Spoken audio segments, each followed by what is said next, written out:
ಅದೇ ರೀತಿಯಾಗಿ ಯೋಗಾಚಾರ್ಯರಾಗಿರುವಂತಹ ಸದಾಶಿವ ಗುರುದೇವರ ದಿವ್ಯ ಚರಣಾರವಿಂದಗಳಿಗೆ ನಮಿಸಿ ಈ ಒಂದು ಜ್ಯೋತಿಯ ಪಾದಯಾತ್ರೆಯಲ್ಲಿ ಪಾಲ್ಗೊಂಡಿರುವಂತಹ ಸರ್ವರಿಗೂ ಅನಂತ ನಮನಗಳನ್ನು ಸಲ್ಲಿಸುತ್ತಾ ಇವತ್ತಿನ ದಿವಸ ಅತಿ ಪುಣ್ಯಮಯವಾಗಿರುವಂತಹ ಸರ್ವಶ್ರೇಷ್ಠವಾಗಿರ್ತಕ್ಕಂಥ ಪುಣ್ಯ ಭೂಮಿಯಲ್ಲಿ ನಾವೆಲ್ಲರೂ ಪಾಲ್ಗೊಂಡಿದ್ದೇವೆ. ಇದು ಶ್ರೀರಾಮನ ಅತ್ಯಂತ ಪುಣ್ಯಮಯವಾಗಿರ್ತಕ್ಕಂಥ ಪವಿತ್ರವಾಗಿರುವಂತಹ ಸ್ಥಾನ. ಇಂತಹ ವೇದಿಕೆಯಲ್ಲಿ ನಾವು ನೀವೆಲ್ಲ ಇರುವುದು ಮಹಾಭಾಗ್ಯವೇ ಅನ್ನುವುದರಲ್ಲಿ ಸಂದೇಹವಿಲ್ಲ. ಹಾಗೂ ಇವತ್ತಿನ ಒಂದು ಈ ಬ್ರಹ್ಮಸಭೆಯಲ್ಲಿ ನಮ್ಮ ಅಹೋಭಾಗ್ಯವೇ ಅನ್ನುವಂತೆ ದತ್ತಾವಧೂತ ಮಹಾರಾಜರು ವೇದಿಕೆಯನ್ನು ಅಲಂಕರಿಸಿರುವುದು ಅದೊಂದು ಭಾಗ್ಯವೇ ಅನ್ನುವುದರಲ್ಲಿ ಯಾವ ಸಂದೇಹವಿಲ್ಲ. ಈ ಒಂದು ಕಾರ್ಯಕ್ರಮದಲ್ಲಿ ಈ ವೇದಿಕೆಗೆ ತಮ್ಮೆಲ್ಲರ ಪರವಾಗಿ ಪಾದಯಾತ್ರಿಗಳ ಪರವಾಗಿ ಅವರನ್ನು ಈ ವೇದಿಕೆಗೆ ಭವ್ಯವಾಗಿ ಸ್ವಾಗತಿಸೋಣ ಚಪ್ಪಾಳೆಯೊಂದಿಗೆ. ಹಾಗೂ ಅದೇ ರೀತಿಯಾಗಿ ಈ ಒಂದು ಬ್ರಹ್ಮಸಭೆಯಲ್ಲಿ ಪಾಲ್ಗೊಂಡಿರುವಂತಹ ಪೂಜ್ಯ ಸಹಜಾನಂದ ಸ್ವಾಮಿಗಳನ್ನ ಹಾಗೂ ಸದಾಶಿವ ಗುರೂಜಿಯವರನ್ನ ಸಿದ್ಧಾನಂದ ಭಾರತಿಯವರನ್ನು ಸಹಿತ ಸ್ವಾಗತಿಸುತ್ತಾ ಈ ಒಂದು ಕಾರ್ಯಕ್ರಮಕ್ಕೆ ಚಾಲನೆಯನ್ನು ಮಾಡೋಣ. ಅಂತಹ ಒಂದು ಈ ದಿವ್ಯ ಸನ್ನಿಧಾನದಲ್ಲಿ ಮಹಾತ್ಮರು ತಮ್ಮ ಅನುಭವ ಅಮೃತವನ್ನು ನಮ್ಮೆಲ್ಲರಿಗೆ ನೀಡಿ ನಮ್ಮನ್ನೆಲ್ಲ ಪಾಲನೆಗೊಳಿಸಬೇಕೆಂದು ಅವರಲ್ಲಿ ಪ್ರಾರ್ಥನೆಯನ್ನು ಮಾಡುತ್ತಾ ಪ್ರಥಮದಲ್ಲಿ ಪೂಜ್ಯ ಸಹಜಾನಂದ ಸ್ವಾಮಿಗಳು ಒಂದು ಅನುಭವಪೂರ್ವಕವಾದಂತಹ 4 ಮಾತುಗಳನ್ನು ಆಡಿ ಆಮೇಲೆ ದತ್ತಾವಧೂತ ಮಹಾರಾಜರು ತಮ್ಮ ಅಮೋಘವಾಗಿರ್ತಕ್ಕಂಥ ಅನುಭವವಾಣಿಯನ್ನ ನಮ್ಮೆಲ್ಲರಿಗೆ ಉಳಿಸುವರಿದ್ದಾರೆ. ನಾವು ನೀವೆಲ್ಲ ಕೇಳಿ ಧನ್ಯರಾಗೋಣ ಅಂತ ಹೇಳ್ತಾ ಈಗ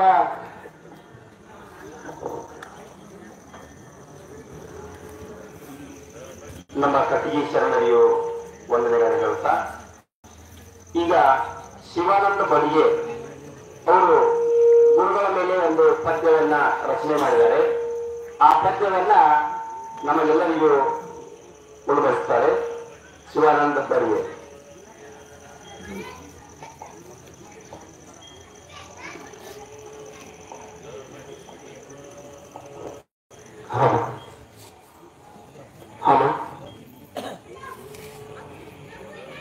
ಆರಾಧ್ಯ ದೇವರಾದ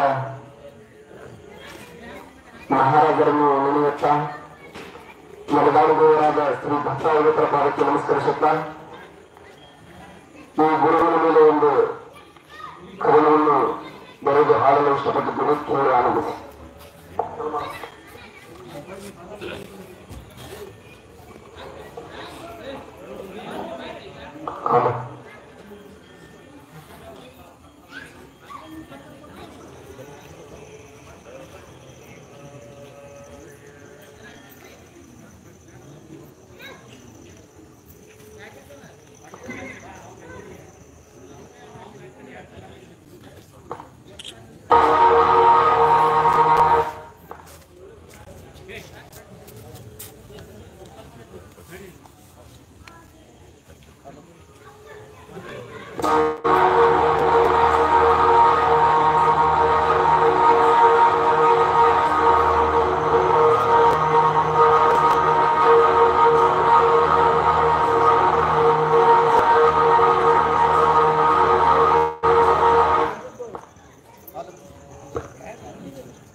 ಕ್ಷೇತ್ರ ಮೂರು ತಿಳಿದರು ಗುರುಗಳಾಗಿ ಚೈತನ್ಯಾಶ್ರಮದ ಮಠದಲ್ಲಿ ನೆಲೆಸಿದರು ದತ್ತಾವಧೂತರಾಗಿ. ಇವರು ದತ್ತಾವಧೂತ ಯೋಗಿ, ಇವರು ದತ್ತಾವಧೂತ ಯೋಗಿ. ಧಾರವಾಡ ಜಿಲ್ಲೆ, ಧಾರವಾಡ ತಾಲೂಕು, ಜಗದಳ ಹೊಸರಾಗಿ ಹೆಬ್ಬಳ್ಳಿ ಮಠವು ನೆರವೇರಿಸುವುದು ಪುಣ್ಯ ಕ್ಷೇತ್ರವಾಗಿ. ಧಾರವಾಡ ಜಿಲ್ಲೆ, ಧಾರವಾಡ ತಾಲೂಕು, ಜಗದಳ ಹೊಸರಾಗಿ ಹೆಬ್ಬಳ್ಳಿ ಮಠವು ನೆರವೇರಿಸುವುದು ಪುಣ್ಯ ಕ್ಷೇತ್ರವಾಗಿ. ತಂದೆ ವಿಶ್ವನಾಥ, ತಾಯಿ ಇಂದುಮತಿ ಪುಣ್ಯ ದಂಪತಿಯಾಗಿ. ತಂದೆ ವಿಶ್ವನಾಥ, ತಾಯಿ ಇಂದುಮತಿ ಪುಣ್ಯ ದಂಪತಿಯಾಗಿ ಚೌತಿ ದಿನ ಜನಿಸಿದರು ನಮ್ಮ ದತ್ತಾವಧೂತ ಯೋಗಿ. ಚೌತಿ ದಿನ ಜನಿಸಿದರು ನಮ್ಮ ದತ್ತಾವಧೂತರಾಗಿ. ಇವರು ದತ್ತಾವಧೂತ ಯೋಗಿ, ಇವರು ದತ್ತಾವಧೂತ ಯೋಗಿ. ಮಹಾರಾಷ್ಟ್ರ ರಾಜ್ಯದ ಬೃಂದಾವನ ಮಠಕ್ಕೆ ಮೊದಲ ಶಿಷ್ಯರಾಗಿ ಮಹಾರಾಜರ ವಾಣಿಯಂತೆ ಹೆಬ್ಬಳ್ಳಿಗೆ ಬಂದರು ಉದ್ಧಾರಕ್ಕಾಗಿ. ಮಹಾರಾಷ್ಟ್ರ ರಾಜ್ಯದ ಬೃಂದಾವನ ಮಠಕ್ಕೆ ಮೊದಲ ಶಿಷ್ಯರಾಗಿ ಮಹಾರಾಜರ ವಾಣಿಯಂತೆ ಹೆಬ್ಬಳ್ಳಿಗೆ ಬಂದರು ಉದ್ಧಾರಕ್ಕಾಗಿ. ಜಲ ಇಲ್ಲದ ಬಾವಿಯ ಒಳಗ ಜಲ ತಂದ ಯೋಗಿ. ಜಲ ಇಲ್ಲದ ಬಾವಿಯ ಒಳಗ ಜಲ ತಂದ ಯೋಗಿ. 5 ವರ್ಷ ತಪಸ್ಸಿಗೆ ಹೋದರು ಭಕ್ತರ ಸಲುವಾಗಿ. 5 ವರ್ಷ ತಪಸ್ಸಿಗೆ ಹೋದರು ಭಕ್ತರ ಸಲುವಾಗಿ. ಇವರು ದತ್ತಾವಧೂತ ಯೋಗಿ, ಇವರು ದತ್ತಾವಧೂತ ಯೋಗಿ. ಹೆಬ್ಬಳ್ಳಿ ಗ್ರಾಮದಲ್ಲಿ ರಾಮನಾಮವನ್ನು ಬರೆದಂತ ಮಹತ್ವಾದಿ ರಾಮ ಮಂದಿರವನ್ನು ಸ್ಥಾಪನೆ ಮಾಡಿಸಿದರು ಭಕ್ತರ ಸಲುವಾಗಿ. ಹೆಬ್ಬಳ್ಳಿ ಗ್ರಾಮದಲ್ಲಿ ರಾಮನಾಮವನ್ನು ಬರೆದಂತ ಮಹತ್ವಾದಿ ರಾಮ ಮಂದಿರವನ್ನು ಸ್ಥಾಪನೆ ಮಾಡಿದರು ಭಕ್ತರ ಸಲುವಾಗಿ. ಬ್ರಹ್ಮಾನಂದರ ಜಾತ್ರೆ ನಡೆಸಿದರು ಇವರಂತ ಶಿವಯೋಗಿ. ಬ್ರಹ್ಮಾನಂದರ ಜಾತ್ರೆ ನಡೆಸಿದರು ಇವರಂತ ಶಿವಯೋಗಿ. ಅನ್ನ ಸಂತರ್ಪಣೆ ಬಿಡದಂತೆ ನಡೆಸಿದರು ಅನ್ನಪೂರ್ಣೇಶ್ವರಿಯಾಗಿ. ಅನ್ನ ಸಂತರ್ಪಣೆ ಬಿಡದಂತೆ ನಡೆಸಿದರು ಅನ್ನಪೂರ್ಣೇಶ್ವರಿಯಾಗಿ. ಇವರು ದತ್ತಾವಧೂತ ಯೋಗಿ, ಇವರು ದತ್ತಾವಧೂತ ಯೋಗಿ. ಕವನ ಮಾಡಿದರು ಹೆಬ್ಬಳ್ಳಿ ಕಲಾವಿದರು ಗುರುಗಳಾಗಿ. ಪಾದಕ್ಕೆ ಬಿದ್ದು ಮುಕ್ತಿಯ ಬೇಡುವೆ ನಿಮ್ಮಯ ಮಗನಾಗಿ. ಕವನ ಮಾಡಿದರು ಹೆಬ್ಬಳ್ಳಿ ಕಲಾವಿದರು ಗುರುಗಳಾಗಿ. ಪಾದಕ್ಕೆ ಬಿದ್ದು ಮುಕ್ತಿಯ ಬೇಡುವೆ ನಿಮ್ಮಯ ಮಗನಾಗಿ. ಅವಧೂತರ ಆಶೀರ್ವಾದ ಸದಾ ಹೆಬ್ಬಳ್ಳಿಯಲ್ಲಿರಲಿ. ಅವಧೂತರ ಆಶೀರ್ವಾದ ಸದಾ ಹೆಬ್ಬಳ್ಳಿಯಲ್ಲಿರಲಿ. ನಾಡಿನ ಜನರ ಪ್ರೀತಿ ಸದಾ ಇವರ ಮೇಲೆ ಇರಲಿ. ನಾಡಿನ ಜನರ ಪ್ರೀತಿ ಸದಾ ಇವರ ಮೇಲೆ ಇರಲಿ. ಗುರುಗಳ ಆಶೀರ್ವಾದ ನಮಗಿರಲಿ, ಗುರುಗಳ ಆಶೀರ್ವಾದ ನಮಗಿರಲಿ. ಹೆಬ್ಬಳ್ಳಿ ಕ್ಷೇತ್ರ ಮಾಡುತ್ತ ನಡೆದರು ಗುರುಗಳಾಗಿ. ಚೈತನ್ಯಾಶ್ರಮದ ಮಠದಲ್ಲಿ ನೆಲೆಸಿದ ದತ್ತಾವಧೂತರಾಗಿ. ಇವರು ದತ್ತಾವಧೂತ ಯೋಗಿ, ಇವರು ದತ್ತಾವಧೂತ ಯೋಗಿ.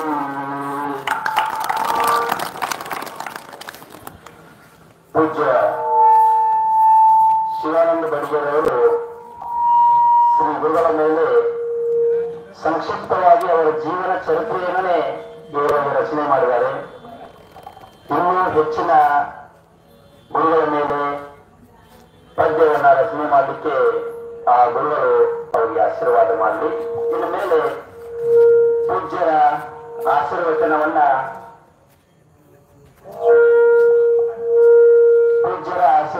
ನಾವು ನಾವೆಲ್ಲರೂ ಕೇಳಿ ಧನ್ಯವಾದಗಳು.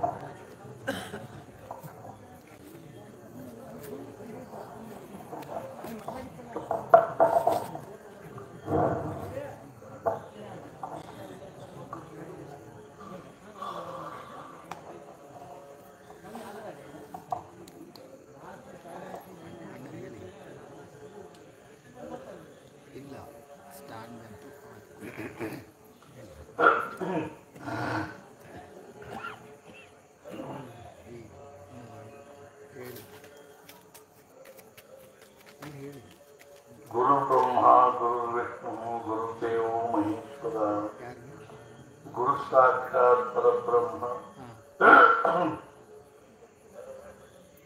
ತಸ್ಮೈ ಶ್ರೀ ಗುರವೇ ನಮಃ.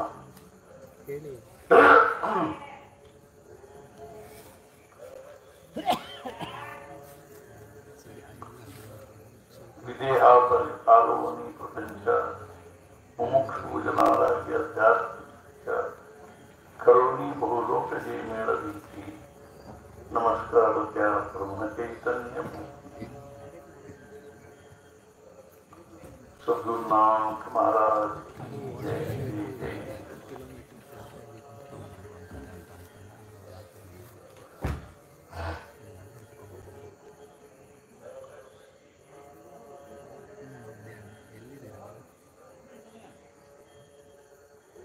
ಸಮಾಜದಲ್ಲಿ ನಾವು ಅನೇಕ ಭಾವಗಳನ್ನು ತಗೊಂಡಿರ್ತೀವಿ.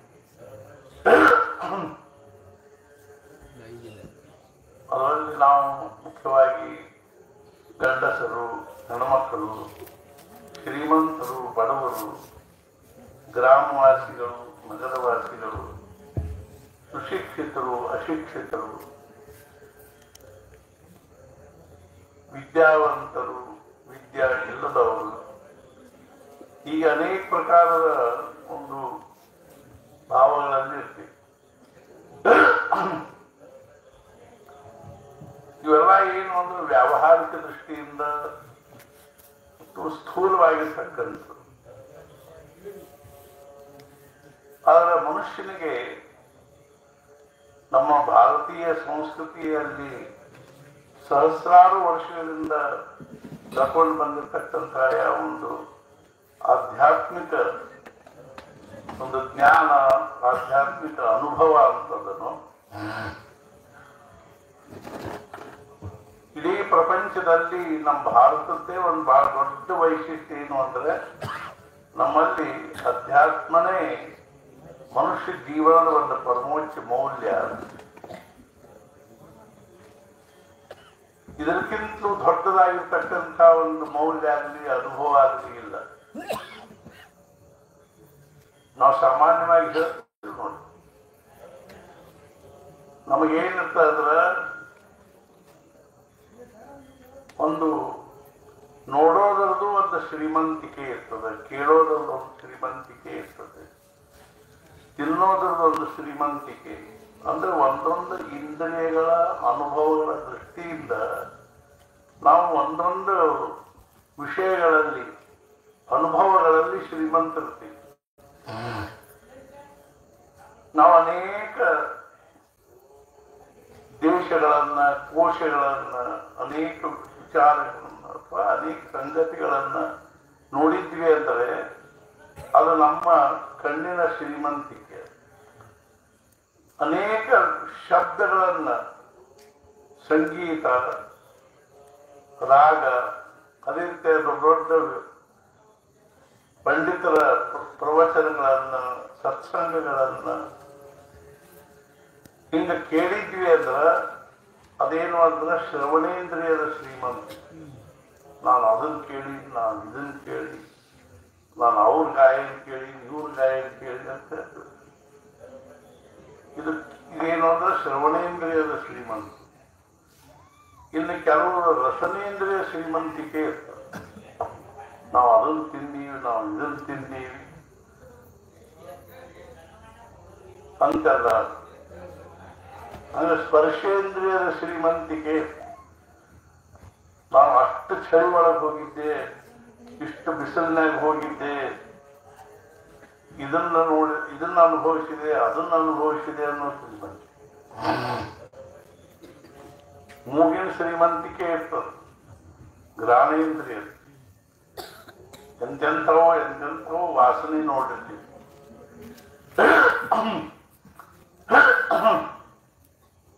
ಆದ್ರೆ ಈ ಎಲ್ಲಾ ಶ್ರೀಮಂತಿಕೆಗಳ ಒಂದು ದೊಡ್ಡದಾಗಿರ್ತಕ್ಕಂಥ ನ್ಯೂನತೆ ಏನು ಅಂದ್ರೆ ಕಡಿಮತನ ಏನು ಅಂದ್ರೆ ಇವುಗಳದ್ದು ಏನಿದೆ ಅಂದ್ರೆ ಒಂದು ಮರ್ಯಾದ ಇರ್ತದೆ, ಲಿಮಿಟ್ ಇರ್ತದೆ. ನನಗೆ ಇಷ್ಟ ಅನುಭವ ಅದಪ್ಪ, ಇಷ್ಟ. ಅದರೊಳಗಿಂದ ಮುಖ್ಯವಾಗಿ ಜೀವನದ ಯಾವ ಪ್ರಶ್ನೆನೂ ಬಗೆಹರಿಯುತ್ತೆ. ಇಷ್ಟ ಅಂದ್ರೆ ನಮಗೆ ಅವುಗಳಂತೆ ಸಮಾಧಾನವೂ ಆಗ್ತದೆ. ಯಾವ ಶ್ರೀಮಂತಿಕೆಯಿಂದನೂ ನಮಗೆ ಸಮಾಧಾನ.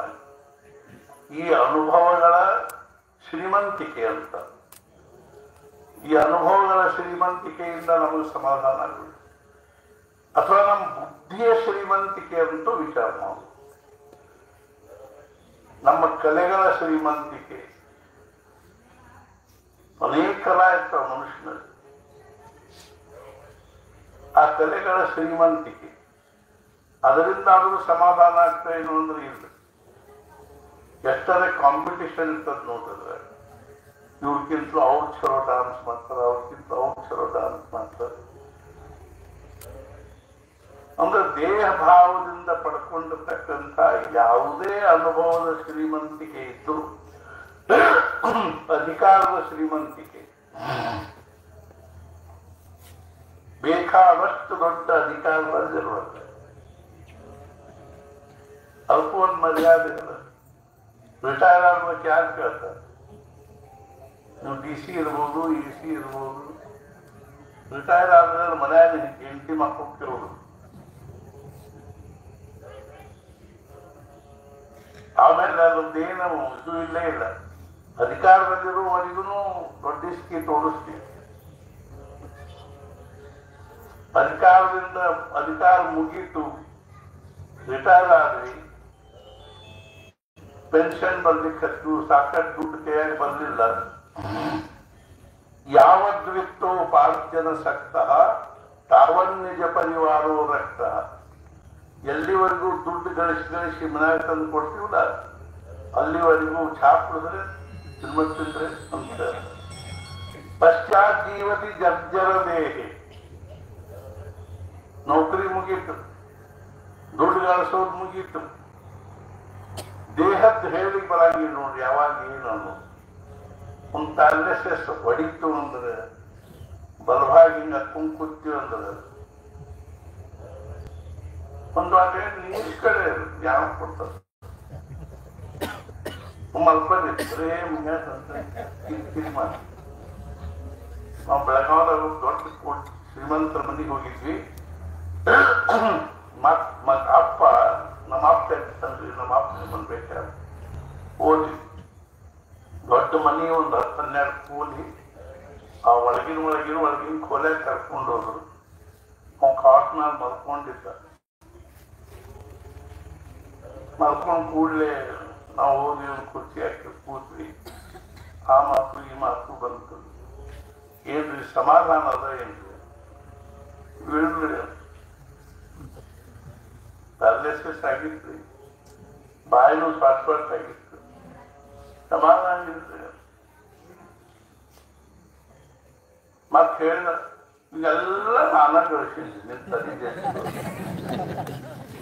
ಏನ್ ಪುರುಷಾರ್ಥ? ಸರ್ವಂ ವ್ಯರ್ಥಂ ಮರಣ ಸಮಯ. ಮೈಯಾಗ ರಕ್ತ ತನಕ ಗಿಡಾಡ್ತೀವಿ, ಕುಣದಾಡ್ತೀವಿ. ಸಣ್ಣಾಗಿ ಒಂದೊಂದು ಇಂದ್ರಿಯಗಳ ಶಿಥಿಲಾಗತ್ತಂತೂ ಅಂದ್ರೆ ಯಾರು ಕೇಳ್ತಾರೆ? ಒಬ್ರು ಯಾರೋ ಭಗವಂತಗಂದ್ರಂತ, ಏನಪ್ಪಾ ಭಗವಂತ, ನೀ ಪಟ್ನ ಬರ್ತಿ ತಗೊಂಡು ಹೋಗ್ಬಿಡ್ತಿ, ಸೊ ಮುನ್ಸೂಚನೆ ಕೊಡ್ಬೇಕಿಲ್ಲೋ? ಒಂಚೂರು ನಾ ಹಿಂಗ್ ಬಲಾಗಿದ್ದೀನಿ, ತಯಾರಿ ಇರ್ರಿ. ಭಗವಂತಂದ ಎಷ್ಟು ಮುನ್ಸೂಚನೆ ಕೊಟ್ಟರು ನೀವು ಲಕ್ಷ್ಯ ಕೊಡ್ಬೋದಲ್ಲ. ನಾನದು ಏನ್ ಮಾಡ್ಲಿ? ಏನ್ ಮುನ್ಸೂಚನೆ ಕೊಡ್ತಿ? ಸಣ್ಣಂಗೆ ಕಾಟ್ಟು ಬೆಳಗಾಲಿ ಕತ್ತು, ಬೀಜ ಬೆಳಗಾಲಿ ಕತ್ತು ಕೂಡ ತಿಳ್ಕೋಬೇಕಿಲ್ಲ. ನಮ್ದು ಬಂತಪ್ಪ ಇನ್ನ ಥಿಯೇಟರ್ ಸ್ಟೇಷನ್, ಅದಕ್ಕೂ ತಾಗ್ ಮಾಡೋದಿಲ್ಲ. ಬಣ್ಣ ಹಚ್ಕೊಂಡು ಮಾತು ತೆಗೆದಿರ್ತದೆ, ಕರಿ ಬಣ್ಣ ಬಡ್ಕೊಂಡು ಮತ್ತೆ ಹರಿದವ್ರ ಜೊತೆ ಹಾಕ್ಯಾರ. ಮತ್ತೆ ಭಗವಂತ ಹೇಳ್ತಾನ, ಮತ್ತು ಇಷ್ಟ ಆದ್ರೂ ಮತ್ತೆ ತಿಳಿಸ್ತೀವಿ. ಸಣ್ಣಂಗೆ ಏನಾಗತ್ತ, ಹಲ್ಲು ಬೀಳಿಸತ್ತಾವ, ಒಂದೊಂದೊಂದೊಂದು ಹಲ್ಲು ಬೀಳ್ತಾವ. ಆಯ್ತಪ್ಪ, ಇನ್ನು ಹಲ್ಲು ಬಿದ್ದು ಒಂದು 4 ದಿವಸ ಇದ್ದಷ್ಟು ದಿವಸ ನರ್ತನ ತಿಂದು ಹೋಗ್ಬೇಕು ಅಂತಿಲ್ಲ. ಕಡಕ್ ಬಕ್ರಿ ಹಾಕ್ರಿ, ಜುಣಕ ಹಾಕ್ರಿ, ರಾತ್ರಿ ಮುಂಜಾನೆ ಅಂತ ಹೇಳ್ತಾಗ್ತದೆ. ಅದಕ್ಕೂ ದಾನ್ ಮಾಡಿದ್ರೆ ಅಲ್ಲಿನ ಸೆಟ್ ಹಾಕೊಂಡು ಮತ್ತೆ ಆಮೇಲೆ ಸಣ್ಣ ಕಿವಿ ಕಳ್ಸೋದಿಲ್ಲ, ಏನಂದ್ರಿ ಅಂತಿರ್ತಾರೆ. ಮತ್ತ ಕಿವಿಯಾಗ ನಾವು ಹಾಕೊಂಡ್ರಿ ನೋಡ್ರಿ ಮನುಷ್ಯನ ಏನ್ ಮಾಡ್ಬೇಕಿಲ್ಲ. ನಮ್ಮ ಮುಂದೆ ಬಂದು ಕೂತಾಳ ಹೇಳ್ತಿರ್ತಾರೆ, ಈ ವರ್ಷ ನಮ್ಮ ಮಗನ ಮದ್ವಿ ಮಾಡಿದೀವಿ ಅಂತ. ನಮ್ ಕಿವಿಯಾಗ ಮಷೀನ್ ಇದ್ದಿದ್ದಿಲ್ಲ, ಚಲೋ ಆತ್ರಿ ಮಗಳ ಮದ್ವಿ ಮಾಡಿದ್ರಿ ನಾವು ಅನ್ನೋದು. ಮಗಳದಾಗ್ರಿ ಮಗಂದ್ರಿ ಗುರುಗ ಹೌದ್ರಿ. ಡಾಕ್ಟರ್ ಅಂದ್ರೆ ಸುಮ್ಮನೆ ಹಾಕ್ಬಿಡ್ರಿ, ಎಲ್ಲರೂ ಯಾರು ಚೀಟಿ ಮಾಡ್ತಾರೆ. ಕಣ್ಣು ಕಾಣಿಸೋದಿಲ್ಲ, ಸಣ್ಣ ಕಣ್ಣು ಮಂದಾಗ್ತಾವ, ಕಿವಿ ಕೇಳ್ಸಂಗಿಲ್ಲ.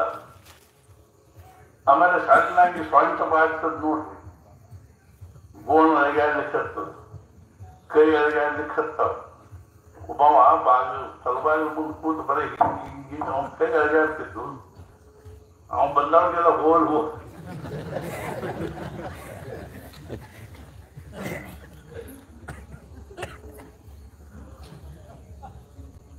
ನಾ ಯಾಕೆ ಹೇಳಿಕ್ ಹತ್ತೀನಿ ಅಂದ್ರ, ಈ ದೇಹದ್ದೇನು ಹೇಳಿಕ್ ಬರಂಗಿಲ್ಲ. ಮುಂದ ಪಶ್ಚಾತ್ ಜೀವತಿ ಜರ್ಜರ ದೇಹೆ ವಾರ್ತಾಮೃತ ಮನೆಯೊಳಗೆ ಯಾರ್ಯಾರು ಕೇಳೋದು, ಒಂದ್ ಕಪ್ ಚಾ ಮಾಡಿಕೊಡೋದನ್ ಕೊಡಿ. ಈಗ ಮಗ ಕೆಲಸದಿಂದ ಬಂದನು, ಅವ್ನಿಗೆ ಚಾ ಮಾಡ್ಬೇಕು, ಅವಲಕ್ಕಿ ಮಾಡ್ಬೇಕು. ನೀವೇ ಮುಂಜಾನೆ ತಂದಾಗ ಇಲ್ಲೇ ಬಿಟ್ಕೊಂಡಿರ್ತೀರಿ, ಸುಮ್ ಕೂಡಿರೋದು. ಅರ್ಥಾತ್ ಈ ದೇಹದ ಭರವಸೆ ಇಲ್ಲ. ಆದ್ರೆ ಬೇಕಾದಷ್ಟು ನಾವು ಈ ಅನುಭವದ ಶ್ರೀಮಂತಿಕೆ ಎಂ ಲಬ್ಧ್ವಾ ಚಾಪರಂ ಲಾಭಂ ಮನ್ಯತೆ ನಾಧಿಕಂ ತಥಾ ಯಸ್ಮಿನ್ ಸ್ಥಿತವರ ದುಃಖೇನ ಗುರುನಾಪಿ ನ ವಿಚಾರಿಸತೆ. ನಮ್ಗೆ ಯಾವ ಅನುಭವ ಪಡ್ಕೊಂಡ್ರೆ ನಮ್ ಜೀವನದೊಳಗೆ ಇನ್ನೊಂದು ಅನುಭವ ಬೇಡ ಅಂತ ಅನಿಸ್ತದೆ ಅನ್ನೋದನ್ನ ನಾವು ವಿಚಾರ ಮಾಡ್ತೀವಿ. ಅಧ್ಯಾತ್ಮ ಶುರುವಾಗುವುದೇ ಇಲ್ಲಿಂದ. ಜಗತ್ತಿನ ಎಲ್ಲ ಅನುಭವ ಅದ, ಎಲ್ಲ ಪ್ರಕಾರದ ಅನುಭವ, ಕಲೆಗಳ ಅನುಭವ, ಬುದ್ಧಿ ಅನುಭವದ ಬೇಕಾದಷ್ಟು ದೊಡ್ಡ ಕಲ್ತೀವಿ, ಶಾಲೆರ ಅರಿವಿ.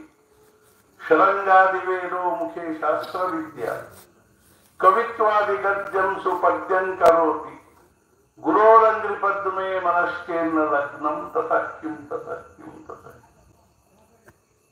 ಬೇಕಾದಷ್ಟು ವೇದಾಧ್ಯಯನ ಮಾಡಿದ್ವಿ, ಶಾಸ್ತ್ರಾಧ್ಯಯನ ಮಾಡಿದ್ವಿ, ಪುರಾಣ ಓದಿದ್ವಿ, ಪುರಾಣ ಕೇಳಿದ್ವಿ.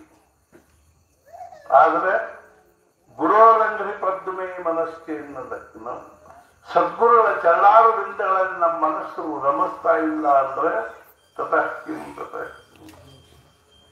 ಏನ್ ಮಾಡ್ಲಿಕ್ಕೆ ಶಕ್ತಿ? ಸಮಾಧಾನ ಆಗ್ಲಿಕ್ಕೆ ಶಕ್ತಿ. ಪ್ರಪಂಚದ ಯಾವುದೇ ದುಡ್ಡು ಕೋಟಿಗಟ್ಟಲೆ ಗಳಿಸ್, ನಾವೀಗ 42 ವರ್ಷ ಆಯ್ತು ಸಿಕ್ಕ, ನಮ್ಮ ಕಡೆಗೆ ಲಕ್ಷಾನುಗಟ್ಟಲೆ ವರ್ಷ ಜನ ಬರ್ತಾರೆ. ನಾನು ಇವತ್ತಿನ ತನಕ ಒಬ್ಬ ಮಾಲಿ ಇಂಥದ್ದು ನೋಡಿಲ್ಲ, ಯಾವ ಮಾಲಿ ಮೇಲೆ ಸಮಾಧಾನದ ಕಡೆ ಅದ. ಬಂದವ್ರೆಲ್ಲರೂ ಏನಾದ್ರು ಚಿಂತಿ, ಕಾಳಜಿ ಎಲ್ಲ ಬರೋಬ್ಬರಿ ಐತ್ರಿ. ಮಗಳನ್ನೊಂದು ಮದುವೆ ಆಗುವ 3 ವರ್ಷ ಹುಡುಕ್ಯಾಡ, ಅದು ನಮ್ಮ ಕೈಯಾಗ 10 ವರ್ಷ ಹುಡುಕ್ಯಾಡ. समय से पहले प्रारब्ध से अधिक किसी को कुछ नहीं मिलता है. ಆ ಸಮಯ ಬರೋ ತನಕ ನಾವೇನ್ ಟಿಪ್ಪರ್ ಲಗ ಹೋಗ್ಲು ಮಹಾರಾಜ ಹೇಳ್ತಿದ್ರು, ಸಮಯ ಅನುಕೂಲ ಇದ್ರೆ ಸ್ವಲ್ಪ ಪರಿಶ್ರಮದಿಂದ ದೊಡ್ಡ ಕೆಲಸ ಆಗ್ತದೆ. ಸಮಯ ಅನುಕೂಲ ಇದ್ದಿದ್ದಿಲ್ಲ ಅಂದ್ರೆ ಬಹಳ ಪರಿಶ್ರಮ ಪಟ್ಟು ಸಣ್ಣ ಕೆಲಸ ಆಗುತ್ತಿಲ್ಲ. ಅರ್ಥಾತ್ ಅರ್ಥ ಏನು ಅಂದ್ರೆ this world is great divine design. ಇದೆಲ್ಲ ಭಗವಂತನ ಒಂದು ವ್ಯವಸ್ಥಾ. ನಾನು ಒಂದು ಪ್ರಶ್ನೆ ಕೇಳ್ತೀನಿ, ನೀವು ಇದ ತಂದೆ ತಾಯಿ ಹೊಟ್ಟೆಗೆ ಯಾಕೆ ಕೊಡ್ತೀವಿ? ಉತ್ತರದ ನಮ್ಮ ಕಡೆ ಹಂಗಾರೆ ಹೆಂಗ್ ಬೇಕು ಹಂಗೆ ಹುಟ್ಟಿ ಬಂದ್ವಿ ಏನ್ರಿ ಸಿಸ್ವಾಡಿ ಮ್ಯಾಥಮೆಟಿಕಲಿ ಪರ್ಫೆಕ್ಟ್ 2 × 2 = 4 ಜಗತ್ತು ಬೇಕಾದಲ್ಲಿ ಹೋದ್ನು 2 × 2 4 ಹೆಂಗೋ ನಾವು ಯಾರು ಹೊಟ್ಟಿಲೆ ಹುಟ್ಟಿ ಬರ್ಬೇಕು ಏನಾಗಿ ಹುಟ್ಟಿ ಬರ್ಬೇಕು ಹೊಟ್ಟೆಯಾಗಿದ್ದಾಗ ನಿರ್ಣಯ ಆಗ್ಬಿಟ್ಟದು ಗಂಡು ಹೆಣ್ಣು ಕರಿನೋ ಬಿಳಿನೋ ಎತ್ತರೋ ಗಿಡ್ಡೋ ಕುಂಟೋ ಕುರುಡೋ ಯಾರಿಗೂ ಬದಲು ಮಾಡ್ಲಿಕ್ಕೆ ಅಲ್ಲೊಬ್ರು ಹೆಣ್ಮಗಳು ಬಂದಿದ್ರು 8 ತಿಂಗಳಾಗ್ಯಾರ ಪಾಪ ಗರ್ಭವತಿಯಾಗಿ ನಮಗಂತ ಗಂಡಸ ಮಗ ಮುಂದೆ ಆಶೀರ್ವಾದ ಮಗ ಆಗಿ ಮಗನೋ ಮಗಳು ರೆಡಿ ಅದ ನಾವಿನ್ನೇನು ಆಶೀರ್ವಾದ ಮುಂಚೆ ಬಂದಿದ್ದಂದ್ರೆ ನನಗೆ ಹೇಳ್ಬೋದಾಗಿ ಅವಾಗ ಗೊತ್ತಾಗಿದ್ವಿ ಅದನ್ನು ಚಲೋ ಆಗ್ತದೆ ಏನಾದ್ರು ತಕ್ಕೋ ದೇಹ ಪ್ರಾರಬ್ಧ ಅಂತಾರೆ ಶಾಸ್ತ್ರಗಳಲ್ಲಿ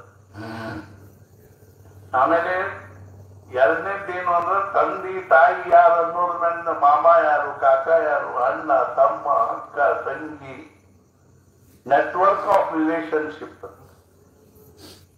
ನಮ್ಮ ಮಾಮ ಬರೋಬ್ಬರಿ ಇಲ್ರಿ ನಮ್ಗೆ ಬೇರೆ ಮಾಮ ಬೇಕಾದ್ರೆ ಸ್ಯಾಟೈಸ್ ಇರ್ತಾರೆ ಮಾಮ ಅವನು ಅನ್ಸಂಬಂದ್ರಲ್ಲ ಮಾಮಗಳು ಕಾಕರುಗಳು ಇನ್ನು 3ನೇದ್ದೇನು ಅಂದ್ರೆ ಮೃತ್ಯು ಎಲ್ಲಿ ಆಗ್ಬೇಕು ಹೆಂಗಾಗ್ಬೇಕು ನಿಶ್ಚಿತ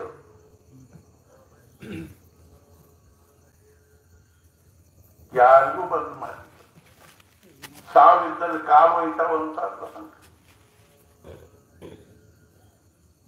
4ನೇದ್ದೇನು ಅಂದ್ರೆ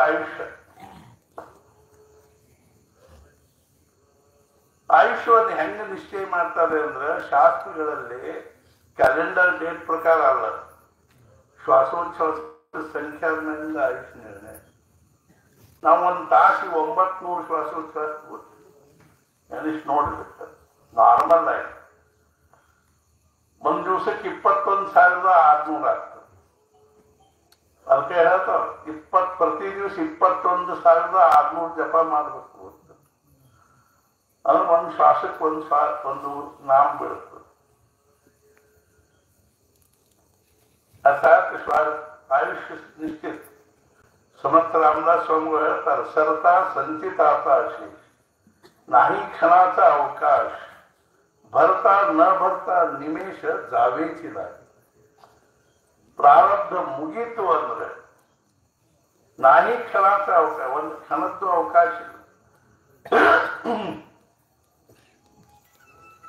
ಭಗವಂತ ವೈಲಿಗೆ ಬಂದು ಕೂತಿರ್ತಾನೆ ವೈ ನಿಂತಿರ್ತಾನೆ ಭಗವಂತ ಇನ್ನೊಂದು 10 ಶ್ವಾಸೋಚ್ಛ್ವಾಸ ಮುಗಿದು ತಗೊಂಡು ಹೋಗ್ಬೇಕು ಡಾಕ್ಟರ್ ಬಂತಾರೆ ಬಂದ ನಂತರ ಹಿಂಗೆ ಕಾಳಜಿ ಮಾಡಬೇಡ್ರಿ ನಾವು 2 ಇಂಜೆಕ್ಷನ್ ಮಾಡ್ತೀನಿ ಆರಾಮಾಗ್ತದೆ ಭಗವಂತ ನಗುತ್ತಾನಂತ ಏ ಮೂರ್ಖ ನಾ ತಗೊಂಡು ಹೋಗ್ಲಿಕ್ಕೆ ಬಂದಿದ್ದೀನಿ ನೀನೇನು ಡೋಲ್ಕಿಸ್ತೀವಿ ಅರ್ಥಾತ್ ಆಯುಷ್ಯ ನಿಶ್ಚಿತ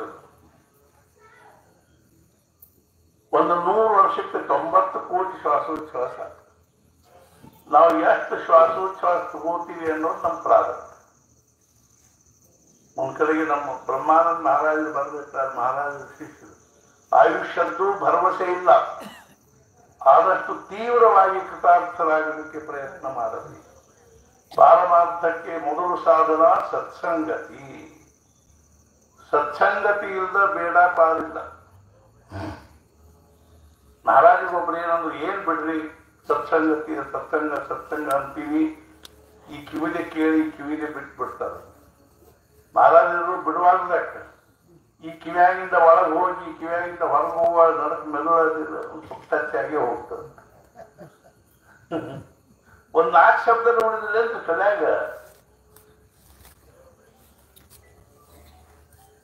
अर्थात एक घड़ी आधी में पुण्य तुलसी संगत साधु की हरो कोटि अपराध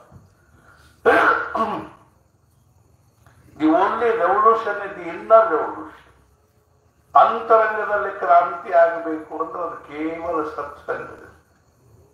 ಕೃಷ್ಣ ದುರ್ಯೋಧನಗ ಶಾಂತಿ ದೂತ ಆಗಿ ಹೋದಾಗ ಮಹಾಭಾರತದಲ್ಲಿ ಅನೇಕ ಪ್ರಕಾರದಿಂದ ಹೇಳಿದ. ದುರ್ಯೋಧನ ಹಂಗ ಒಳ್ಳೇದಲ್ಲ, ಹಿಂಗ ಒಳ್ಳೇದಲ್ಲ, ಆ ಶಾಸ್ತ್ರದಲ್ಲಿ ಹಿಂಗೆ ಹೇಳಿದ, ಈ ಶಾಸ್ತ್ರದಲ್ಲಿ ಹಿಂಗೆ ಹೇಳಿದ. ದುರ್ಯೋಧನಂದ ಕೃಷ್ಣ 4 ದಿನ ಸಣ್ಣವರಿದ್ದಾಗ ಎಲ್ಲ ನಾವು ಬೈಪಾಟ್ ಮಾಡೇ ಬಿಡ್ತೀವಿ. ಜಾನಾಮಿ ಧರ್ಮಂ ನಚಮೇ ಪ್ರವೃತ್ತಿ, ಜಾನಾಮ್ಯಧರ್ಮಂ ನಚಮೇ ನಿವೃತ್ತಿ. ಧರ್ಮ ಏನನ್ನೋದು ನನಗೆ ಬರ್ತದೆ, ಅದು ಪ್ರವೃತ್ತಿ ಆಗಬಾರ್ದು. ಅಧರ್ಮ ಏನನ್ನೋದು ನನಗೆ ಬರ್ತದೆ, ಆದ್ರೆ ಅದನ್ನ ನಿವೃತ್ತಿ ಆಗ. ನೋಡ್ರಿ ಎಷ್ಟು ಮಜಾ. ಮರಾಠಿ ಒಳಗ ಒಂದು ಗಾದಿ ಮಾತು, ಅನುಭವದ ಮಾತು, ಕಳತೆ ಪಣ ಒಳತ್ ನಾಹಿ. ತಿಳಿತದ ಆದ್ರೆ ಅನುಸರಿಸಿ ಬರುವಾಗ ನಮ್ಗೆಲ್ಲರಿಗೂ ರೀ, I know the right but follow the wrong. ಬರೋಬ್ಬರಿ ಏನು ಗೊತ್ತಾಗ್ತದೆ, ಮತ್ತೆ ತಪ್ಪ ದಾರಿ ಹಿಡಿತೀವಿ. ಈ ಸತ್ಸಂಗದಪ್ಪ ಸತ್ಸಂಗಕ್ಕೆ ಹೋಗ್ಬೇಕು ಅಂತ ಗೊತ್ತಾಯ್ತು. ನಮ್ಮ ಬುದ್ಧಿ ಹೇಳ್ತಿರ್ತದೆ, ಮನಸ್ಸು ಮಾಡ್ತನ ಮಾಡ್ತೀವಿ. ಬೇರೆ ಬೇರೆ ಟಿವಿ ಒಳಗೆ ಎಂತ ಫಸ್ಟ್ ಕ್ಲಾಸ್ ಪ್ರೋಗ್ರಾಮ್ ಅದ, ಸತ್ಸಂಗ ದಿನ ನಡೀತತ್ತು. ಹಂಗ ಕಳತೆ ಪಣ ಒಳತ್ ನಾಹಿ ಅಂತ ತಿಳಿತವ, ಅದು ಅನುಸರಿಸಿ ಬರುವಾಗ. ತಿಳಿಯೋದು ಅದಕ್ಕೆ ಬುದ್ಧಿ. ಸತ್ಸಂಗದಲ್ಲಿ ಶ್ರವಣ ಮಾಡಿದ್ದಿರ್ತಲ್ಲ, ಅದು ಬುದ್ಧಿ ತಿಳಿತು. ಇದು ಹಿಂಗೆ ಬರೋ, ಇದು ತಪ್ಪು, ಇದು ಒಳ್ಳೆಯದು, ಇದು ಬರೋಬ್ಬರಿ. ಅದು ಒಳತ್ ನಾಹಿ, ಅದು ಅಥವಾ ಬರಡವಾಗ್ತಲ್ಲ. ಯಾವ್ದು ಮನಸ್ಸು, ಮನಸ್ಸು ಅದನ್ನು ಅನುಸರಿಸುವುದು. ಶಾಸ್ತ್ರಗಳಲ್ಲಿ ಹೇಳ ಮನಸ್ಸು ಭಾಳ ಕೆಟ್ಟದು. ನಮ್ಮಲ್ಲಿ 2 ಮನಸ್ಸು, ಒಂದು ಸಜ್ಜನ ಮನಸ್ಸು, ಒಂದು ದುರ್ಜನ ಮನಸ್ಸು. ನಮ್ಮಲ್ಲಿ 2 ನಾನು ಇದ್ದೀವಿ, ಒಂದು ಸತ್ಯ ನಾನು, ಒಂದು ಮಿಥ್ಯಾ ನಾನು. ಒಂದು ಸಜ್ಜನ ನಾನು ಇದ್ದೀವಿ, ಒಂದು ದುರ್ಜನ ನಾನು ಇದ್ದೀವಿ. ಆ ದುರ್ಜನ ನಾನು ಅಂತೀವಿ, ಅದ್ರ ಮನಸ್ಸು ದುರ್ಜನದ ಕೆಟ್ಟದ. ಸಜ್ಜನ ನಾನು ಅಂತೀವಿ, ಅದ್ರ ಮನಸ್ಸು ಸಜ್ಜನ. ಕ್ಷಣಕ್ಕೆ ನಮಗ ಇದು ಏನೋ ವಿಭಾಜನೆ ಮಾಡ್ತೈತಿ. ಇದು ಒಳ್ಳೆಯದು, ಇದು ತಪ್ಪು, ಇದು ಬರೋಬ್ಬರಿ, ಇದು ತಪ್ಪು. ಮತ್ತೆ ಅನುಸರಿಸೋದು ಏನಪ್ಪ, ತಪ್ಪ ಅನುಸರಿಸ. ಅರ್ಥಾತ್ ಈ ಮನಸ್ಸು ಯಾಕೆ ಹೊರವಾಗ್ತದೆ, ಬುದ್ಧಿ ಅನುಸರಿಸುವಂತ. ಮಜಾ ಏನಾಗಿದೆ ಅಂದ್ರೆ, ಮನಸ್ಸಿನ ಜೊತೆಗೆ ಮನಸ್ಸು ಈ ಇಂದ್ರಿಯಗಳ ವಶ ಆಗಿದೆ. ಅರ್ಥಾತ್ ಏನೋ ಈ 5 ಜ್ಞಾನೇಂದ್ರಿಯ ಅಂತ ಏನವನು ಇವುಗಳ ವಶ ಆಗಿಬಿಟ್ಟವ ಮನಸ್ಸು. ಇವು ಮನಸ್ಸನ್ನು ಹಿಡ್ಕೊಂಡ್ಬಿಟ್ಟವು. ಶಬ್ದ, ಸ್ಪರ್ಶ, ರೂಪ, ರಸ, ಗಂಧ, ಕಣ್ಣು, ಕಿವಿ, ಮೂಗು, ನಾಲಿಗೆ, ತ್ವಚ, ಇವು ಏನಂತಾವಂದ್ರೆ ಮನಸ್ಸಿಗೆ ಕಿವ್ಯಾಗ ಹೇಳ್ತಾವ, ನೋಡಿದ್ರೆ ನೀ ಆ ಬುದ್ಧಿ ಮಾತು ಕೇಳಲಿಕ್ಕೆ ಹೋಗ್ಬೇಡ. ಬುದ್ಧಿ ಅಂದ್ರೆ ಹೆಂಗಪ್ಪ, ಮನ್ಯಾಗ ಅಜ್ಜಿ ಇರ್ತಾಳ ಅಮ್ಮ, ಹಂಗಲ್ರು ಮಕ್ಕಳು, ಹಂಗೆ ಮಾಡಬೇಡ್ರಿ, ಹಿಂಗೆ ಮಾಡ್ರಿ. ನಾವು ಮುಂಚೆ ಈ ಹೊಲ ತಗೊಳ್ಳಿಕ್ಕೆ ಹತ್ತಿದ್ವಿ. ಒಬ್ಬರಿಂದ ಲವಿ ಸಾಬ, ನಾವು ಅವ್ನು ನಮ್ಮ ಬಗ್ಗೆ ಬಹಳ ತಿಂತಿದ್ದ. ಅವನು ತಗೊಂಡಿದ್ದ ಈ ಜಾಗೀರದಾರ ಕಡೆಯಿಂದ 25,000 ರೂಪಾಯಿ ಎಕರೆದಲ್ಲಿ ತಗೊಂಡಿದ್ದ, 7 ಎಕರೆ. ಅವನ ಮನೆಗೆ ಹಂಗ ಮಾತಾಡಿ, ಅವ್ರ ಜೊತೆ ಮಾತಾಡಿ ಮನೆಗೆ ಸ್ವಂತಿಗಾರ ತರ್ಬೇಕಂತ ಹೋದ. ಅವನಿಗೆ 100 ವರ್ಷದ ಅಮ್ಮ, ಅವ್ರವ್ವ ಮುದುಕಿ. ಆಕಿ ಮುಂದೆ ಹೋಗಿ ಹೇಳ್ದ, ಹಿಂಗವಾ ಮತ್ ನಾ ಜಾಗೀರದಾರ ಹೊಲ ತಗೋಕಂದ್ ಮಾಡಿ. ಬೇಡಪ್ಪ ಅಂದೆ. ಇಲ್ಲೇ ಚಿದಂಬರೇಶ್ವರ ದೇವ್ರದಾರವರು, ನೀವು ಅದನ್ನೆಲ್ಲ ಇದನ್ನ ಮಾಡ್ಲಿಕ್ಕೆ ಹೋಗ್ಬೇಡ್ರಿ, ನೀ ತಗೊಳಕ್ ಹೋಗ್ಬೇಡ. ಹ್ಞೂ ಅಂತ ನನಗೆ ಹೇಳಿದ. ಹಿಂಗ್ರಿ ಅದ್ರವ್ರು ನಾವು ಹೊಲ ತಗೋಕಂದ್ ಮಾಡಿ 25,000 ರೂಪಾಯಿ ಎಕರೆದಂಗೆ ನೀವು ತಗೊಂಡ್ಬಿಡ್ರಿ. ಅದು ನಾನು ಚಿದಂಬರೇಶ್ವರ ದೇವಸ್ಥಾನ ಇತ್ತು, ನಾವು ಮಾತಾಡಿದ್ವಿ. ನಮ್ಗೆ 27,000 ಅಂದ್ರು ಆಯ್ತು ಬಿಡ್ರಿ, ತಗೊಂಡ್ರಿ. ಹಂಗ ಮನ್ಯಾಗ ಹೇಳ್ತಿರ್ತಾಳ ಮುದುಕಿ, ಅಲ್ಲೋ ಮೊಮ್ಮಕ್ಕಳ್ರೆ ಹಂಗೆ ಮಾಡಬೇಡ್ರಿ, ಮಕ್ಕಳ್ರೆ ಹಿಂಗೆ ಮಾಡಬೇಡ್ರಿ, ನೀತಿದೆ ಸಂಪೂರ್ಣ ಅಂತ. ನಿನ್ನ ಕಾಲ ಬೇರೆ, ನಮ್ಮ ಕಾಲ ಬೇರೆ. ಇವೇನೋ ಒಂದು ಕಲಗಾಲು, ಅವು ಸುಖ ಅಲ್ಲ. ಇರ್ಬೇಕಾಗ ಅವಾಗ ಬುದ್ಧಿ ಹೇಳಿದ್ದು ಮನಸ್ಸು ಕೇಳುವುದಿಲ್ಲ. ಮನಸ್ಸು ಬರೇ ಇಂದ್ರಿಯಗಳಿಂದ ವಿಷಯ ಪಡ್ಕೋಬೇಕು, ಸುಖ ಅನುಭವಿಸ್ಬೇಕು. ಯಾವುದ್ರೊಳಗೆ ಸುಖ ಅದನ್ನು ಅದ್ರೊಳಗೆ ಹಿತ ಇಲ್ಲ, ಸಿದ್ಧಾಂತ ಇಲ್ಲ. ಯಾವುದ್ರೊಳಗೆ ಹಿತ ಅದನ್ನು ಅದ್ರೊಳಗೆ ಸುಖ ಇಲ್ಲ. ಈಗ ನೀವು ಇದನ್ನು ಹೊಂಟಿರಿ ಪಾದಯಾತ್ರ, ಸುಖ ಅಂತ ಇದೆ.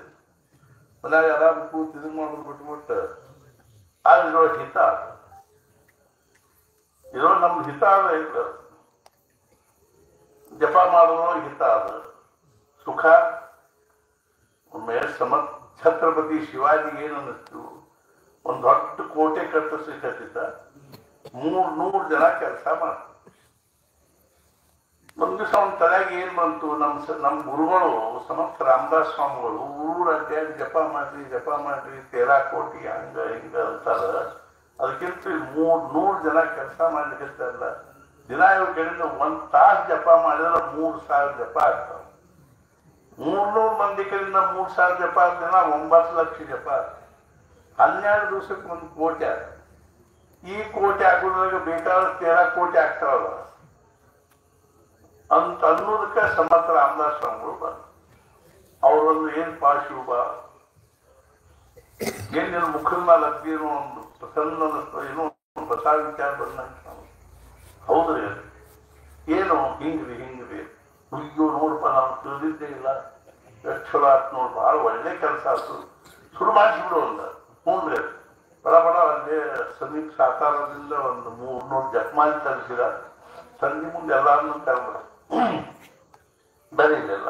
ಏನ್ ನಾಳೆ ಮುಂಜಾನೆ ನೀವು 9 ಗಂಟೆ ಕೆಲ್ಸಕ್ಕೆ ಬಂದ್ರಿ ಅಂದ್ರೆ 1 ತಾಸು ಕೆಲಸ ಇಲ್ಲ.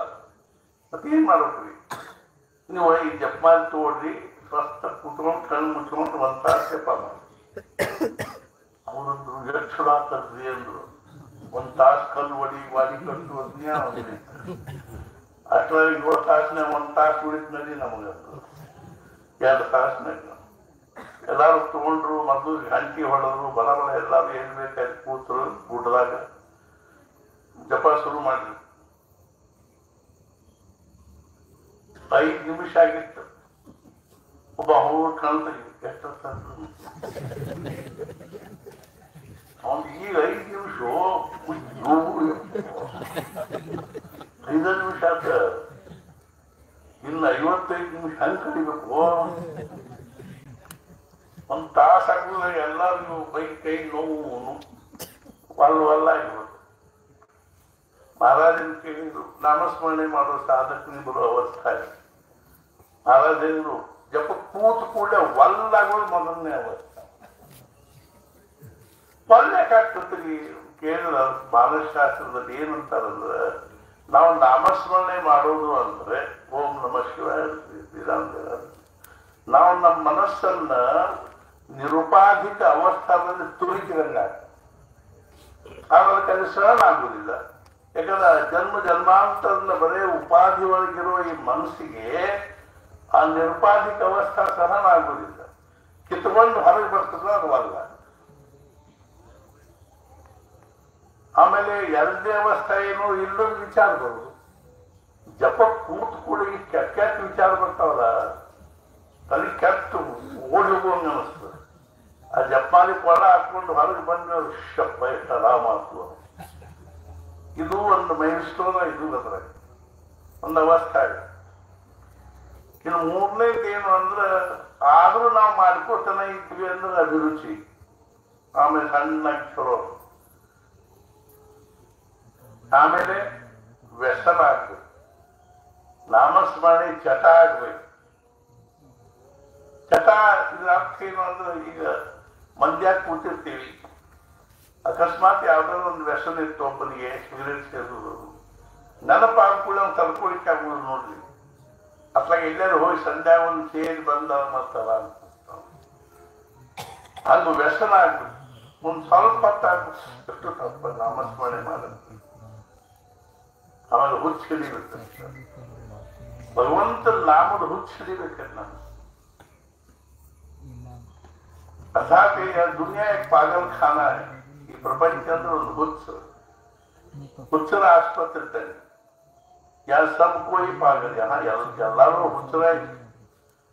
कोई पैसे के लिए पागल है तो कोई प्रतिष्ठा के लिए पागल.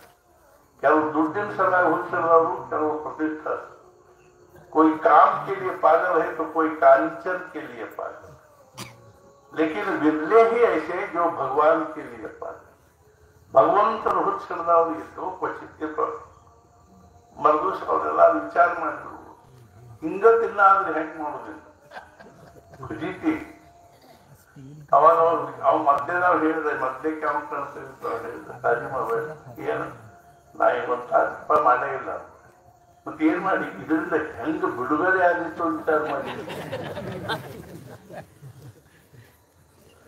ಇಷ್ಟು ಕಠಿಣದ ಇದಕ್ಕೆ ಯಾಕೆ ಹೇಳಿಕತ್ತೀನಿ ಅಂದ್ರೆ ಸುಮ್ಮನೆ ಕೂಡೋದು ಬಹಳ ಕಠಿಣ. ಏನಾದ್ರೂ ನಾವು ಮಾಡಬಹುದು ಖರೆ, ಆದ್ರೆ ಸುಮ್ಮನೆ ಕೂಡೋದು ಕಠಿಣ ಇರ್ಬೋದು. ಅಲ್ಲಿ ನಮ್ಮ ಜೀವನ ಧ್ಯೇಯ ಏನು ತಥಾಪಿ ಏನು ಅಂತಂದ್ರೆ ಈ ಮನಸ್ಸು ನಿರಂತರವಾಗಿ ಇಂದ್ರಿಯಗಳ ಸ್ವಾಧೀನದಲ್ಲಿ ಬಿದ್ದುಕೊಂಡು ಬುದ್ಧಿಂತು ಸಾರಥಿಂ ವಿದ್ಧಿ. ಆ ಬುದ್ಧಿ ಏನ್ ಮಾಡ್ಬೇಕಾಗ್ತದೆ, ಮನಸ್ಸು ಅನ್ನುವಂತ ಒಂದು ಇದನ್ನ ಲಗಾಮ್ ಜಗ್ಬೇಕಾಗ್ತದೆ. ಅವಾಗ ಇಂದ್ರಿಯ ಅನ್ನುವಂತ ಕುದುರದಿಂದಿರ್ತಾರೆ. ಆದ್ರೆ ಮನಸ್ಸ ಉಲ್ಟಾ ಆಗ್ಬಿಟ್ರೆ ಮತ್ತೆ ಇದಕ್ಕೆ ಉಪಾಯ ಏನು? ಇದಕ್ಕೆ ಒಂದು ಉಪಾಯ ಇದೆ. ಏನು ಅಂದ್ರೆ ನಾವು ಯಾರಾದ್ರೂ ಸತ್ಪುರುಷರ ಮಾತು ಕೇಳಲಿಕ್ಕೆ ಬರ್ಬೇಕು. ಅಂದ್ರೆ ಮನಸ್ಸು ತಾನ ಬಂದ್ಬಿಟ್ಟು ನಮ್ ತಲೆಯಾಗ ಒಂದೇನೋ ಬಂತು, ನೀವು ಗುರುಗಳನ್ನ ಕೇಳಿದ್ರಿ, ಗುರುಗಳ ಹೇಳ್ತಾರ ಹಂಗ ಬ್ಯಾಡಪ್ಪ ಹಿಂಗ ಮಾಡು, ಹಂಗ ಮಾಡಿದ್ರೆ ನಮ್ ಹಿತ. ಯಾಕಂದ್ರೆ ನಮ್ ತಲೆ 108 ವಿಚಾರದಿಂದ ವ್ಯಕ್ತ ಆಗ್ಬಿಟ್ಟಿರ್ತೀವಿ. ನಮ್ ತಲೆ ಸರಿಯಾದ ವಿಚಾರ ಬರೋದಿಲ್ಲ.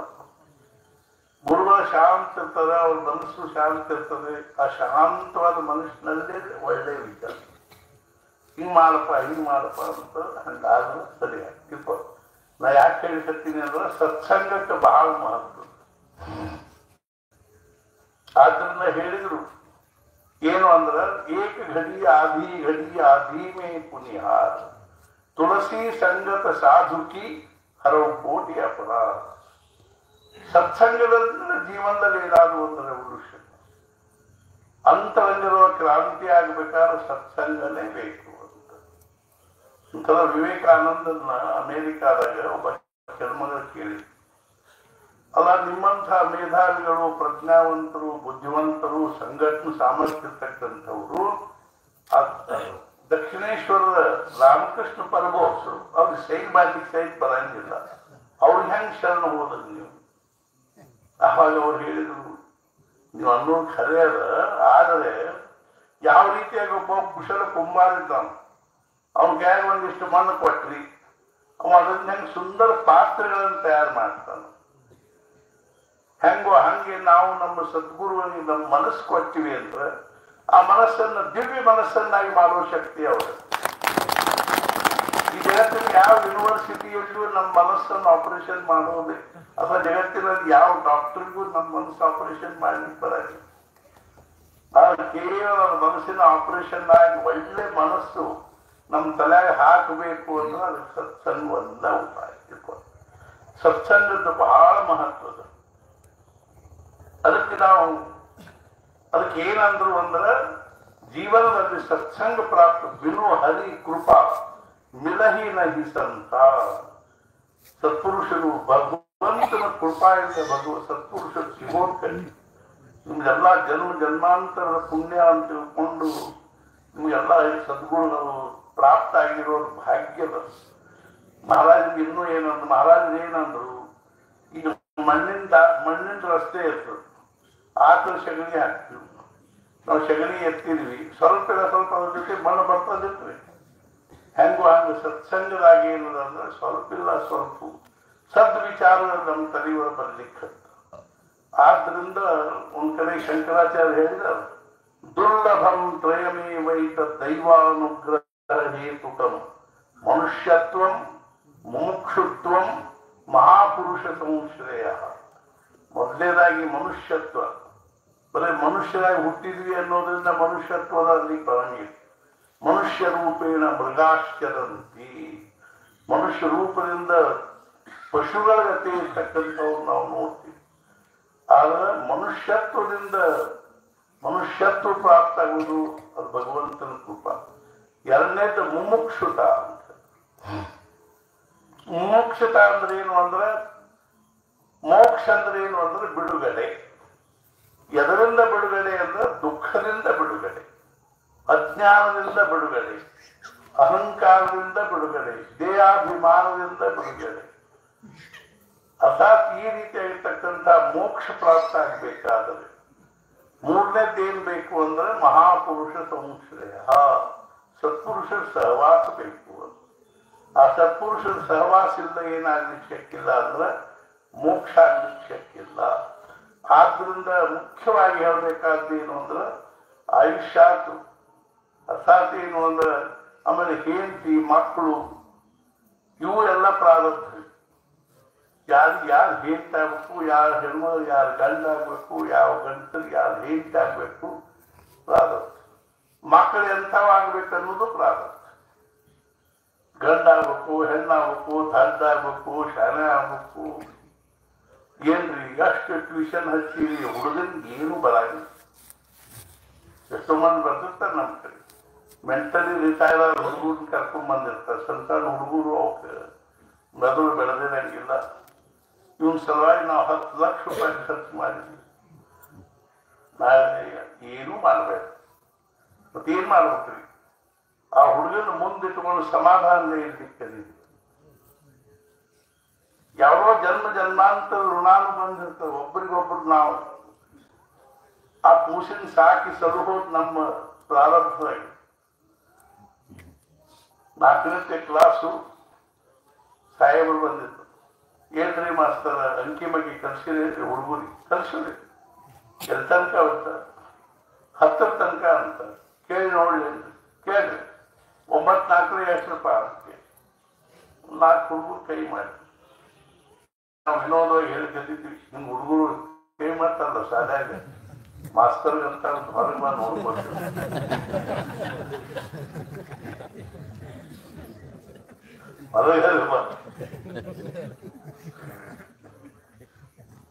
ಒಂದ್ 4 ಹುಡುಗರು ಕೈ ಮಾಡಿ ತತ್ತು ಇಟ್ಟಪ್ಪ. ಅವ 63 ಅಂತ. ಏನ್ರಿ ಮಾಸ್ತರ್ 63 ಅಂತ? ಅದು ಬಾಳ ಚಲೋ ಏನ್ರಿ ಅವ್ರ. ಮುಂಚೆ 1000 ಗಟ್ಟಲೆ ಹೇಳ್ತಿದ್ದ ಕಟೋರು ಇಂತ ಏನ್ ಬೇಡ. ಏನ್ ಮಾಡಬೇಕಪ್ಪ? ಮುಂದೆ ಇಲ್ಲಿ ಹುಬ್ಬಳ್ಳಿಯಿಂದ ಮುಂಜಾನೆ ಬೆಂಗಳೂರಿಗೆ ಹೋಗ್ಬೇಕಾಗಿತ್ತು. 6:30 ಇಂಟರ್ಸಿಟಿ ಅದು. ಹೆಂಡತಿ ಹೇಳ್ದ ಲಘುನ ಒಂದು ಡಬ್ಬಿ ಕಟ್ಕೊಡು. ಬಡ ಬಡ 2 ಬಕರಿ ಮಾಡಿ ರೊಟ್ಟಿ ಮಾಡಿದ್ರು, ಒಂದು ಜುಣಕ ಮಾಡಿ ಒಂದು ಡಬ್ಬೆ ಹಾಕಿ ಕೊಟ್ಟು ತಗೊಂಡು ಇಲ್ಲ ಇಟ್ಕೊಂಡು ಹೋದ್. 12 ಗಂಟೆಗೆ ಎಲ್ಲರೂ ಡಬ್ಬಿ ತೆಗೆದು ತಪ್ಪು. ಇವನು ಡಬ್ಬಿ ತೆಗೆದ ಶ್ರೀಖಂಡ್. ಅಸಾತ್ ಏನು ಅಂದ್ರೆ ಭಾಕ್ರಿ ಜುಣಕ. ಎದುರಿಗೆ ಮನುಷ್ಯ ಡಬ್ಬಿ ತೆಗೆದ ಡಬ್ಬ್ಯಾಗ ಶ್ರೀಖಂಡ್ ಪುರಿ ಹಿಂಗ ನೋಡ್ತಾನ. ಮತ್ತೆ ಅವನ್ ಡಬ್ಬ ನೋಡ್ತಾನ. ತಾನೆ ಎಲ್ಲೆಲ್ಲಿ ಹೋಗಬಾರ್ತದ ರೋಸ್ಟಿಗೆ ಉಂಟ ಮಾಡವ್ರೇನು ಕಟ್ಕೊಂಡು ಬಂದು ಬಿಟ್ಟಲ್ಲ. ಬರೀ ಮಂದಿ ಡಬ್ಬಿ ನೋಡಿ ಬರೀ ನೀವು ಜೋಳ ಸೋಡ್ಸೋದು ಕೂತು ಬಾಕಿ ತುಂಬತದ.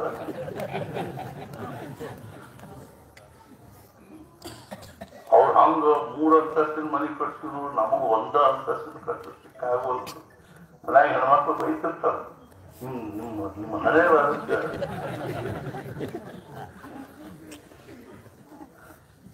ಚಂದ ಮನಿ ಕಟ್ಟಿಸ್ಲಿಕ್ಕಾಗ ಅವನ್ ನಾನಾರು ಏನ್ ಮಾಡ್ಲಿ, ನೀನ್ ಕಟ್ಕೊಂಡು ನಮ್ಗೆ ಹಿಂಗ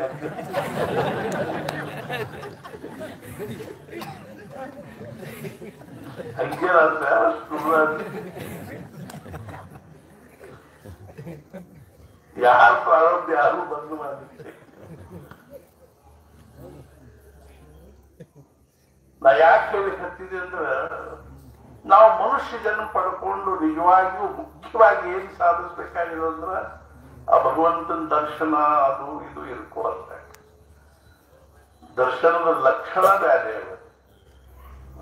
ಒಬ್ರು ಕೇಳಿ ನಮ್ಮ ಭಗವಂತನ ದರ್ಶನ ಅಂದ್ರೆ ಹೆಂಗಿದೆ? ನಾವೇನು ಅದಕ್ಕೆ ಎರಡು ಪ್ರಕಾರಗಳು. ಒಂದೇನು ಅಂದ್ರೆ ಕನಸಿನಲ್ಲಿ ಭಗವಂತನ ದರ್ಶನ ಆಗೋದೇನದನು ಒಳ್ಳೆಯದು. ಅದರ ಮೊದಲನೇ ಮೈಲ್ ಸ್ಟೋನ್. ಕನಸಿನಲ್ಲಿ ಕಂಡಿರ್ತಕ್ಕಂಥ ಭಗವಂತ ಜಾಗೃತ ಅವಸ್ಥೆಯೊಳಗಿನ ಪ್ರಶ್ನೆಗಳನ್ನು ಬಗೆಹರಿಸೋದಿಲ್ಲ. ಆದ್ರಿಂದ ಅದು ನಮ್ಮ ಅಂತಃಕರಣದೊಳಗೆ ಭಗವತ್ ಭಾವ ತುಂಬಲಿಕ್ಕೆ ಅನ್ನೋದು ಲಕ್ಷಣ ಅಷ್ಟ ಹೊರತು ಅಲ್ಲಿ ಬಂದು ನಿಂತು ಬಿಡ್ತ ಅಂತ ಅದ ಕಲಿಯ ಅನುಭವ ಅಂತ. ಇನ್ನು ಎರಡನೇ ಜನ ಪ್ರತ್ಯಕ್ಷ ನಮ್ಮ ಕಣ್ಣು ಮುಂದೆ ದೇವರು ರಾಮ್ ಬಂದ್ ನಿಂತ. ಅದರೊಳಗಿಂದ ನಮ್ಮ ಅಜ್ಞಾನ ನಿವೃತ್ತಿ ಆಗ್ಲಿಕ್ಕೆ ಶಕ್ತಿ ಇಲ್ಲ. ಒಂದ್ ವೇಳೆ ಹಂಗ ನಿವೃತ್ತಿ ಆಗ್ತಿತ್ತು ಅಂದ್ರೆ ಪ್ರತ್ಯಕ್ಷ ಕೃಷ್ಣನ ಇದ್ಲ ಮುಂದೆ ಅರ್ಜುನಗ 18 ಅಧ್ಯಾಯ ಗೀತಾ ಯಾಕೆ ಹೇಳ್ಬೇಕಾಗಿತ್ತು ಅವನು? ಅವನು 24 ತಾಸು ನೋಡ್ಲಿಕ್ಕೆ ಹತ್ತಾನ. ಅವನು ಅಜ್ಞಾನ ನಷ್ಟ ಆಗ್ಬೇಕಾಯ್ತು. ಹಿಂಗಾಗೋದಿಲ್ಲ. ಅದು ಏನು ಪರಮೋಚ್ಚ ಅನುಭವ ಅಲ್ಲ. ಬರ್ತಾನ 5 ನಿಮಿಷ ದೇವ್ರ ಕಣ್ಣ ಕಾತು ಹೋಗ.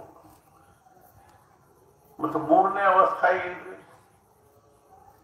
ನನ್ನ ಪ್ರಪಂಚದೊಳಗಿಂದ ಪ್ರತಿಯೊಂದು ಘಟನಾದಲ್ಲಿ ಅವನ ಕೈ ಅದ ಅನ್ಸೋದು ಇರ್ಲಿಲ್ಲ. ಖರೆ ಅದು ಹಿಂಗಾತ ಅವನ ಇಚ್ಛಾ, ಹಂಗಾತ ಅವನ ಇಚ್ಛಾ. ಹುಡುಗ ನಪಾಸಾದ ಅವನ ಇಚ್ಛಾ, ಪಾಸಾದ ಅವನ ಇಚ್ಛಾ, ನುಕ್ಸಾನ ಆಯ್ತು ಅವನ ಇಚ್ಛಾ, ಲಾಭ ಆಯ್ತು ಅವನ ಇಚ್ಛಾ. ಇದು ಖರೆ ಭಗವಂತನ ದರ್ಶನದ ಡೈಮೆನ್ಷನ್, ಒಂದು ಆಯಾಮ ಇದು. ಇನ್ನೂ ಇದಕ್ಕೂ ಮುಂದವ. ನನ್ನ ಪ್ರಪಂಚದೊಳಗಿಂದ ಪ್ರತಿಯೊಂದು ಘಟನಾದಿಂದ ಭಗವಂತ ಅದು ಘಟನಾದೊಳಗೆ ಅವ್ರ ಕೈ ಅದ. ಇದು 24 ತಾಸು ನಮ್ಮ ಮನಸ್ಸಿನಾಗಿರೋ ಅನುಭವ. ಭಗವಂತ ನಮ್ಮ ಮನೆಯಾಗಿದ್ದಾನೆ. ಒಮ್ಮೆ ಗಂಡ ಹೆಂಡತಿ ಇಬ್ಬರು ಮಕ್ಕಳು ಗೋಂದಾವಲಿಗೆ ಹೋಗಿದ್ರು. ಮಹಾರಾಜ ದರ್ಶನಕ್ಕೆ ದರ್ಶನಕ್ಕೆ ಹೋದಾಗ ಮಹಾರಾಜರು ಕೇಳಿದ್ರು, ಬಂದು ನಮಸ್ಕಾರ ಮಾಡಿದ್ರು. ಮಹಾರಾಜರು ಕೇಳಿದ್ರು, ಮನ್ಯಾಗ ಯಾರ್ಯಾರು ಇದ್ದೀರಿ? ಅವ್ರಲ್ಲಿ ನಾನು, ನನ್ನ ಹೆಂಡತಿ, ನಮ್ಮ ಅಮ್ಮ ಅಪ್ಪ ಇದ್ದಾರೆ ಮನ್ಯಾಗ, 2 ಮಕ್ಕಳು ಬಂದಿದ್ದೀವಿ. ಮತ್ತೆ ಯಾರಿದ್ದಾರೆ? ಅವ್ರು ಬಂದ್ರು, ಇನ್ ಯಾರಿಲ್ರು, ಇಷ್ಟ ಬಂದಿರೋದು. ನೆನಪು ಮಾಡ್ಕೊಂಡ್ರೆ ಏನ್ ನೆನಪು ಮಾಡ್ಕೊಳ್ತಾರೆ? ಅವ್ವ ಅಪ್ಪ ಇದ್ದಾರೆ ಅನ್ನೋದು ನೆನಪು ಮಾಡ್ಕೊಳ್ತ, ಹೆಂಡತಿ ಮಕ್ಕಳು ಇದ್ದಾರೆ ಅನ್ನೋದು ನೆನಪು ಮಾಡ್ಕೊಳ್ತ. ಏನ್ ನೆನಪು ಮಾಡ್ಕೊಳ್ತಾರೆ? ಇಲ್ರಿ ಮಹಾರಾಜ್ ಇಷ್ಟ ಬಂದಿರೋದು. ಇಲ್ಲ ಇಲ್ಲ ನೆನಪು ಮಾಡ್ಕೊಳ್ತಾರೆ. ಅಳಿಯವ ತಲೆಗೆ ಅವ್ರಿಗೆ. ಆಮೇಲೆ ಹುಡುಗ ಹೇಳ್ದ, ಒಂದು ನಾಯಿ ಸಾಕಿವ್ರಿ ಅದು. ಮಹಾರಾಜ ಮತ್ತೆ ಯಾರಿರ್ತಾರೆ? ಇನ್ನು ನಮ್ಮ ಮನೆಯೊಳಗೆ ಯಾರ್ಯಾರು ಇರ್ಲಿ. ಈ ಪ್ರಶ್ನೆ ನಮ್ಮ ಮೈ ಮೇಲೆ ಬರ್ತದ ನೋಡ್ತೇವೆ. ಮಹಾರಾಜರು ಕೇಳಿದ್ರು, ಯಾವ ಭಗವಂತ ನೀವು ಮುಂಜಾನೆ ಸಂಜಿನಾಗ ಉದಿನ ಕಡ್ಡಿ ಬೆಳೆಸ್ತೀರಿ, ಆರತಿ ಮಾಡ್ತೀರಿ, ಪೂಜೆ ಮಾಡ್ತೀರಿ, ಆ ದೇವ್ರ ನಿಮ್ಮ ಮನ್ಯಾಗ ಇದ್ದಾನೋ ಇಲ್ಲೋ?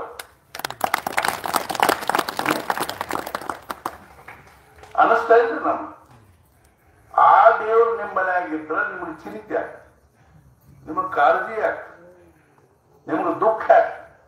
ಅವ ಆನಂದ ಸಚ್ಚಿದಾನಂದ ಸ್ವರೂಪ ಇದ್ದ. ಸುಖದ ಭಂಡಾರ, ಆನಂದದ ಭಂಡಾರ, ಜ್ಞಾನದ ಭಂಡಾರ ಪರಮಾತ್ಮ ನಮ್ಮ ಮನೆಯಾಗಿದ್ದಾಗ ನೀವು ನಿಶ್ಚಿಂತ ಇರ್ಬೇಕಿಲ್ಲ.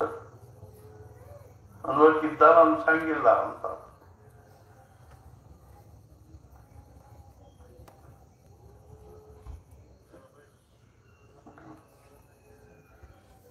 ಪ್ರಾಕ್ಟಿಕಲಿ ಹೇಳ್ರಿ ನಮ್ಮಲ್ಲಿ.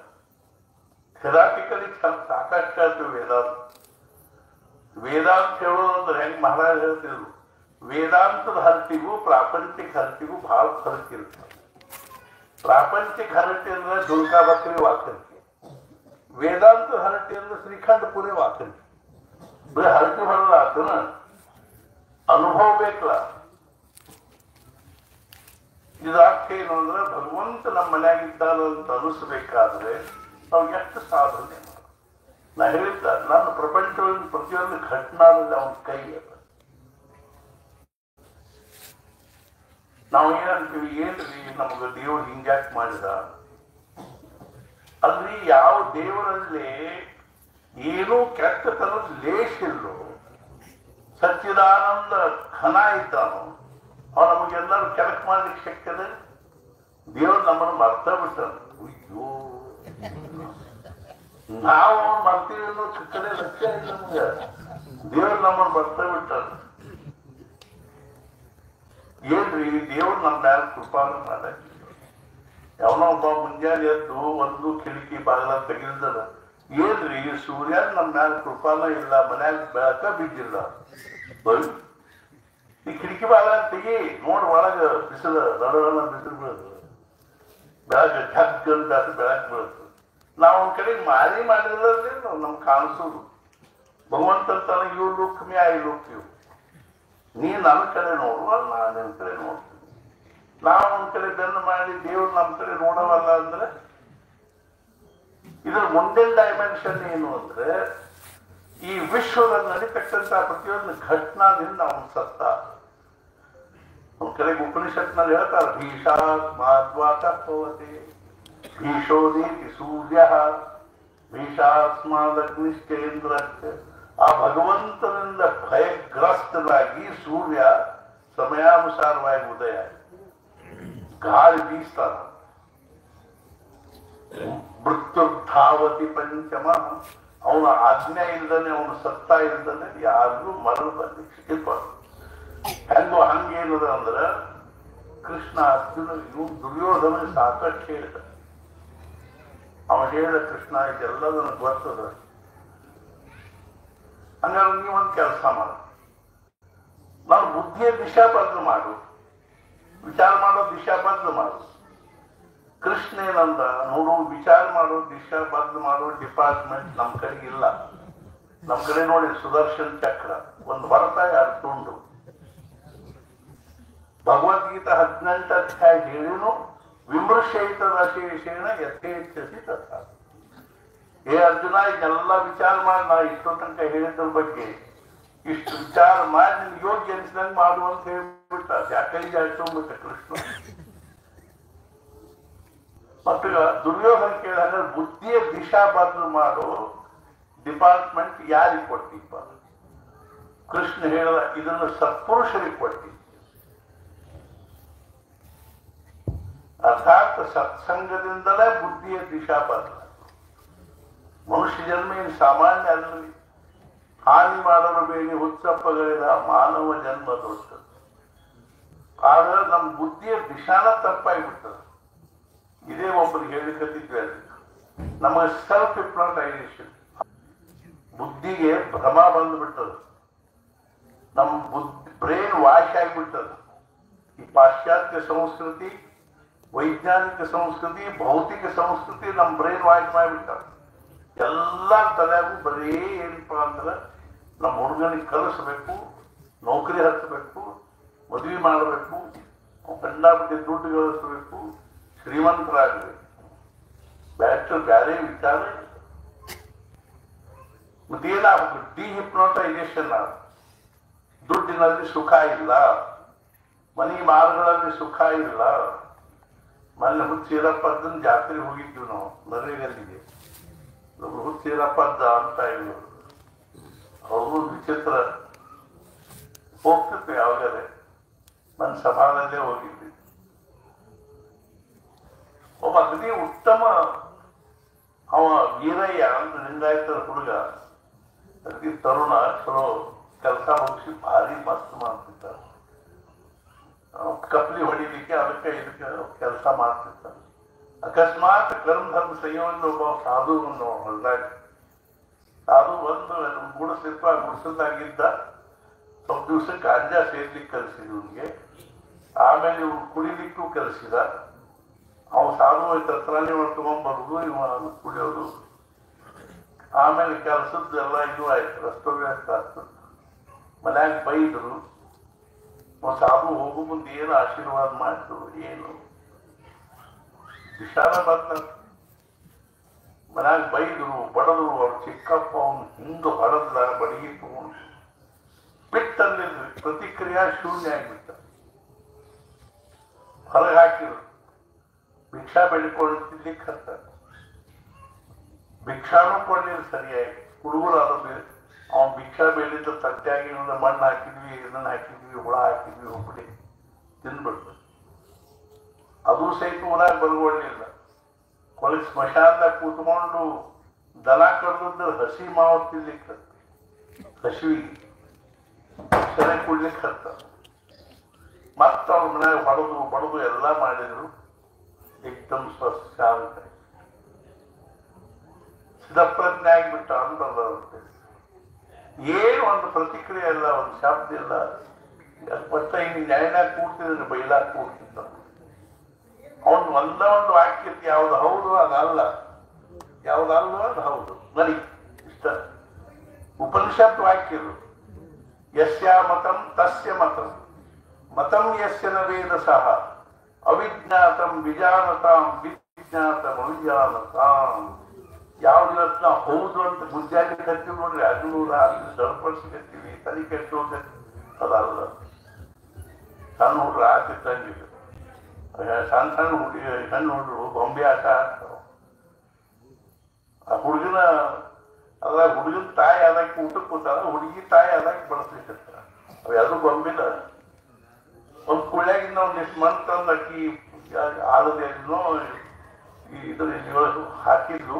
ಈಗ ಒದರಾಗಿ ಕತ್ಲಕ್ಕೆ ಏನ್ರಿ ನಾನು ನಿಮ್ಗೆ ಕೇಸರಿ ಭಾತ್ ಹಾಕ್ತಂದ್ರೆ ನೀವು ಮಸಾಲೆ ಭಾತ್ ಹಾಕಿದ್ದ ಹೋಗ್ತಾರೆ, ಬೇರೆ ಹಾಕಿ ಮಸಾಲೆ ಕೇಸರಿ ಭಾತ್ ಹಾಕ್ತಿದ್ರು. ಮತ್ತೊಂದು ಗಡಿಯ ಕುಳ್ಯಾಗಿಂದ ಮನಸ್ಕೊಂಡ್ ಹಾಕ್ತಿವಿ. ಹಾ ಹೇಳಿದ್ದು ಹಾಕ್ರಿ, ನಮ್ದು ಎಲ್ಲ ಹಂಗ.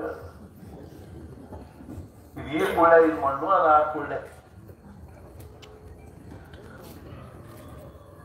ಜ್ಞಾನೇಶ್ವರ ಮಹಾರಾಜ್ ಹೇಳಿದ್ರು, ಒಂದು ಕರ್ಮವನ್ನು ಪ್ರಾರಂಭ ಮಾಡಿದ್ರಿ, ಅದು ಪೂರ್ಣ ಆತು, ಪೂರ್ಣ ಆಗಲಿಲ್ಲ ಆದ್ರೂ ಪೂರ್ಣ ಆತು ಅಂತ. ಅದು ಹೆಂಗಿದ್ದು ನಿಂದ ರಾತ್ರಿ ಕನಸಿನಾಗ ನಾವು ದೊಡ್ಡ ಮನಿ ಕಟ್ಟಕ್ಕೆ ಮನಿ ಇನ್ನೇನು ಸ್ಲ್ಯಾಬಿ ಬಂದಿತ್ತು, ಎತ್ತರ ಆಗಿತ್ತು. ಅದಲ್ಲ ಅದಷ್ಟು ಆಗ್ಬಿಟ್ಟು ಚಲೋ ಆಗ್ತಿತ್ತು. ಎತ್ತರ ಆದ್ಮೇಲೆ ಸ್ಲ್ಯಾಬ್ ಒಂದು ಹಾಕಿದ್ರೆ ಚಲೋ ಆಗ್ತಿತ್ತು. ನೋಡ್ಬ ಪೂರ್ಣ ಆದಂಗನ ಅದು ಎತ್ತರ ಆತು, ಪೂರ್ಣ ಆದಂಗ ಎತ್ತರ ಆಗುವಂತಂತಿದ್ ನಡೆದೋದೆಲ್ಲ ಗುದ್ದಾಟ. ಎತ್ತರ ಆತು ಅಂದ್ರೆ ಕೆಲಸನ ಬಗೆಹರಿತ. ಆಮೇಲೆ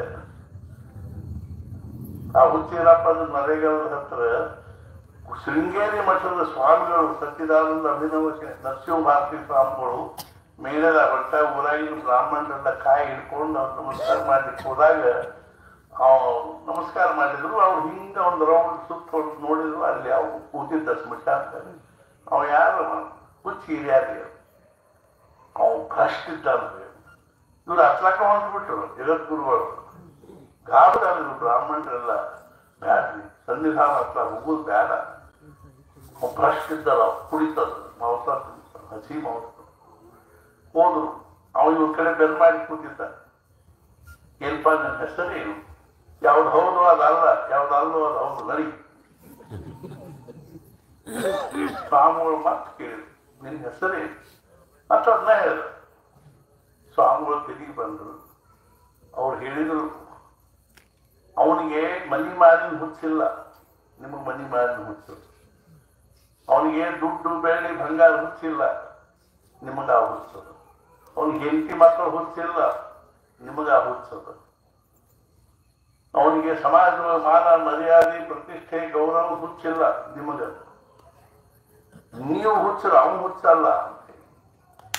ಅವ ಹುಚ್ಚಿನಪ್ಪ ಜಾತ್ರೆ ಶುರುವಾದ. ನಮ್ಮ ಮನೆ ಜಾತ್ರೆಗೆ ಹೋಗಿದ್ದು 10,000 ಜನ ಊಟ ಮಾಡಿದ್ರು. ನಾವು ಆಯುಷ್ಯ ಎಲ್ಲ ಅದನ್ನು ಕಲ್ತೀವಿ, ಇದನ್ನು ಕಲ್ತೀವಿ. ಸುಮ್ಮನೆ ಹಂಗೆ ಹುಚ್ಚಲ್ಲ ಅದೇ. ಒಬ್ಬ ಮಹಾರಾಜರಿಗೆ ಒಬ್ಬ ಕೇಳಿದ್ರು ಪಂಢರಪುರದಾಗ, ಮಹಾರಾಜ ನಿಮ್ ದೃಷ್ಟಿಯೊಳಗೆ ನಿಮಗೆ ಪ್ರಾಪಂಚಿಕರು ಹೆಂಗ್ ಕಾಣಿಸ್ತಾರ? ಮಹಾರಾಜ ಒಂದ್ ದಿವ್ಸ ಹೇಳ್ತೀನಿ, ಮುಂದೊಂದು 4 ದಿವಸಕ್ಕೆ ಮತ್ತೆ ಹಿಂಗೆ ಚಂದ್ರಭಾಗ ಸಾಯಂಕಾಲ ಸಂಧ್ಯಾ ಒಂದಲ್ಲಿ ಮಾಡಿ ಬರ್ಲಿಕ್ಕತ್ತಿದ್ರು. ಅವ್ರು 4 ಮಂದಿ ಶರತ್ ಕೂಡ 4 ಮಂದಿ ಹಾಡ್ಕೊತ ಹೊಂಟಿದ್ರು. ಒಬ್ಬ ಒಂದ ನಿಮ್ಗೇನು ಹಾಡಾಕ್ ಬರ್ತೈತೆ, ನಾ ಹಾಡ್ತೀನಿ, ಅವ ಹಾಡ್ಲಿಕ್ಕೆ. ಅಷ್ಟೊತ್ತಿಗೆ ಇನ್ನೊಬ್ಬ ಬಂದ, ನಿಮ್ಗೆ ಹಾಡುದಂದ್ರೆ ಬರ್ತದೆ, ನಾ ಹಾಡ್ತೀನಿ ನೋಡು.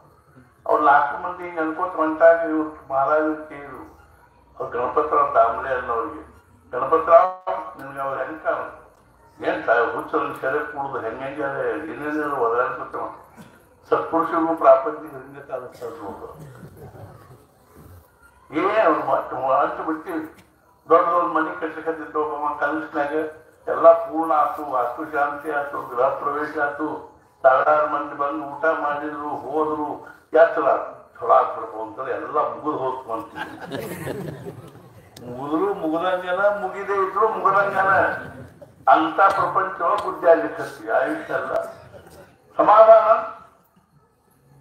ಯಾವಾಗ ಅರ್ಥಾತ್ ಏನು ಅಂದ್ರೆ ಮತ್ತೆ ಏನ್ ಮಾಡ್ಬೇಕ್ರಿ ನಾವು? ನಮ್ಮ ಈ ಪ್ರಪಂಚದ ಯಾವುದೇ ವಸ್ತು, ವ್ಯಕ್ತಿ, ಪರಿಸ್ಥಿತಿ ಸಮಾಧಾನದ ರಾ ಮಟೀರಿಯಲ್ ಅಲ್ಲ. ಅದರೊಳಗಿಂದ ಸಮಾಧಾನ ಪ್ರೊಡಕ್ಷನ್ ನಾವು ಮಾಡ್ತೀವಿ, ಶಕ್ತಿ ಇಲ್ಲ. ಸಮಾಧಾನ ಬೇಕು ಅಂದ್ರೆ ಸದ್ಗುರುಗಳಿಗೆ ಶರಣ ಹೋಗ್ಬೇಕು, ಅವ್ರು ಹೇಳಿರೋ ಸಾಧನೆ ಮಾಡ್ಬೇಕು. ಏನ್ ಹೇಳ್ಯಾರೋ ಅದು ಬೇಕಾದ ಹೇಳಿ. ಅವರು ಒಬ್ಬ ರಾಜ ಇದ್ದ, ಒಬ್ಬ ಗುರು ಇದ್ದ, ಉತ್ತರ ಭಾರತದಿಂದ ಬರ್ಲಿಕ್ಕೆ ಇದ್ದ. ಗುರು ಬಂದ ಅರಮನೆಗೆ, ಬಹಳ ರಾಜ ಬಹಳ ಸಂತೋಷ ಆಯ್ತು. ಗುರುಗಳು ಬಹಳ ದಿವಸ ಭೇಟಿ ಆಯ್ತು, ಎಲ್ಲ ಆದ್ರ ಆತಿಥ್ಯ ಮಾಡಿದ, ಊಟ ಗೀಟ ಆಯ್ತು. ರಾಜಾಗ ಏನೋ ಸಹಜ ಮನಸ್ಸಿನಾಗ ಬಂತು, ಗುರುಗಳ ಕಡೆ ಏನಾದ್ರು ಒಂದು ಸಾಧನೆ ತಿಳ್ಕೋಬೇಕು ಅಂತ. ಮಹಾರಾಜ ಅದು ಏನಾದ್ರು ಒಂದು ಸಾಧನೆ ಹೇಳ್ತೀವಿ, ನಾ ಮುಂಜಾನೆ ಹೇಳ್ತೀನಿ. ಅದು ಬರೆದು ಮುಂಜಾನೆ ಲಗುನ ಸ್ನಾನ ಮಾಡು, ನಡಿಯದು ನನ್ನ ಜೊತೆ. ಆ ಗುರುವನ್ನು ಕರ್ಕೊಂಡು ಹೋದ್ರು. ಊರಲ್ಲಿ ಒಂದು 3-4 ಮೈಲ್ ಮೇಲೆ, 2-3 ಮೈಲ್ ಮೇಲೆ ಒಂದು ಗುಡ್ಡ ಇತ್ತು. ಆ ಗುಡ್ಡದ ತುದಿ ಮೇಲೆ ಕರ್ಕೊಂಡು ಹೋಗಿ ಅವ್ನು ಹೇಳಿದ್ರು, ಹೋಗು ಮುಂದೆ ಒಂದು ಬುಟ್ಟಿ ತಗೋ ಅಂತ. ಒಂದು ಬುಟ್ಟಿ ತಗೊಂಡು ಹೋದ. ಅವ್ನು ಹೇಳಿದ, ರಾಜ ಈ ಗುಡ್ಡದ ಮೇಲೆ ಈ ಕಲ್ ಬಿದ್ದಾವ ತಿಂತಾವ, ಅವನ ಆಶೆ ಕೆಳಗೆ ಹೋಗಿ 3 ತಿಂಗಳು ಹೋಗಿ ಬರ್ತೀನಿ ಅಂತ ಹೇಳಿ ಹೋಗು. ಒಂದು ಕ್ಷಣ ಹೆಂಗು ಇದು ಏನ್ ಸಾಧನೆ ಇದು, ಗುಡ್ಡದ ಮೇಲೆ ಕಲ್ಲ ಆಶೆ ಕೆಳಗೆ ಹೋಗಿ. ಆದ್ರೆ ಗುರುಗಳು ಹೇಳ್ಯಾರಪ್ಪ, ಇದು ಮಾಡ್ಲಿಕ್ಕೆ ಬರಂಗಿಲ್ಲ. ಗುರುಗಳ ಆಜ್ಞಾ ಮೀರಿದೆ ಅಂದ್ರೆ ಮತ್ತೆ ಎಲ್ಲಿ ನಮಗೆ ಪಾಪ ಹತ್ತದು ಅಂತ ತಿಳ್ಕೊಂಡು, ಪಾಪ ಮುಂಜಾನೆ ಬರೋಬ್ಬರಿ 6 ಗಂಟೆಗೆ ಬರಬೇಕು, 9 ಗಂಟೆ ತನಕ ಕಲ್ಲು ಒಗಿಬೇಕು, ಹೋಗ್ಬೇಕು. ಒಂದು 15-20 ದಿವಸ ಹಾಕೊಳ್ಳಿ ತಲೆಗಿನ ಚಕ್ರ ಉಲ್ಟಾ ತಿನ್ನಲು ಶುರು ಮಾಡ್ತೀವಿ. ಏನ್ ಸಾಧನೆ ಇಲ್ಲ, ಏನ್ ಜಪಾನ ತಪಾನ ಉಪಾನ ಬಡ ಬಡ ಗುಡ್ಡದ ಮೇಲೆ ಬರ್ರಿ, ಕಲ್ಲು ಉಗಿದು ಹೋಗ್ರಿ, ಅದಕ್ಕೆ ಆಗ್ತೇವೆ. ನಾವು ಗುರುಗಳನ್ನು ಕೇಳಬಾರ್ದಾಗಿ, ಗುರುಗಳು ಉಸಾಬರಿ ಮಾಡುವ ಇವು ಹೆಂಗ ಇಂಥಲ್ಲಿ ಬರ್ತಾವೆ ಹೇಳಿ ಬರಂಗಿಲ್ಲ. ಅವ್ನು 3 ತಿಂಗಳ ಆಗುವಾಗ ತಲೆ ಚಿಕ್ಕಡು ಕೆಟ್ಟಡು ಗುರುಗಳು ಬಂದು ಏನ್ಪ ಹೆಂಗ ಗುರುಗಳ ಏನ್ ಭಾಳ ತ್ರಾಸು, ಇನ್ 3 ತಿಂಗಳು ಹೋಗಿ ಅಂತ ಸಿಕ್ಕೊಂಡ್ ಬಿಟ್ಟಲ್ಲ ಮಾತ್ರ ಅಂತಂದ. ಬಿಡ್ಲಿಕ್ಕೂ ಮನಸ್ಸಾಗಲ್ಲ, ಧೈರ್ಯ ಆಗಲ್ಲ. ಗುರುಗಳ ಮಾತು ಮೀರುದೇ ಮತ್ತಂಗ ಮುಗಾವ ಸಣ್ಣ ಮಾರಿ ಮಾಡ್ಕೊಂಡು ಹೋಗ. ಇಲ್ಲಿ ಸಮಾಧಾನ ಇಲ್ಲ. ಮತ್ತ 9 ತನಕ ಹೋಗಿದ್ ಬರಾಮ, ತಲೆ ಕಿಚ್ಚಿಡು ಹೋಗುದು, ಯಾರು ಮಾತಾಡ್ತಿರ್ಬೋದು ಚಿಕ್ಮಿಣಿ ಮಾಡುದು ಬಿಟ್ಟೆ. ಗುರು ಆಜ್ಞಾ ಪಾಲನೆ ಮಾಡಲಿಲ್ಲ ಅಂತ.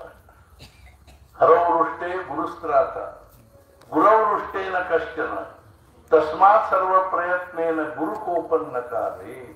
ಒಂದ್ ವೇಳೆ ಹರಿಹರ ಬ್ರಹ್ಮಾದಿಗಳ ಸಿಟ್ಟಿಗೆದ್ರು ಗುರು ಉದ್ಧಾರ ಮಾಡ್ತಾರೆ.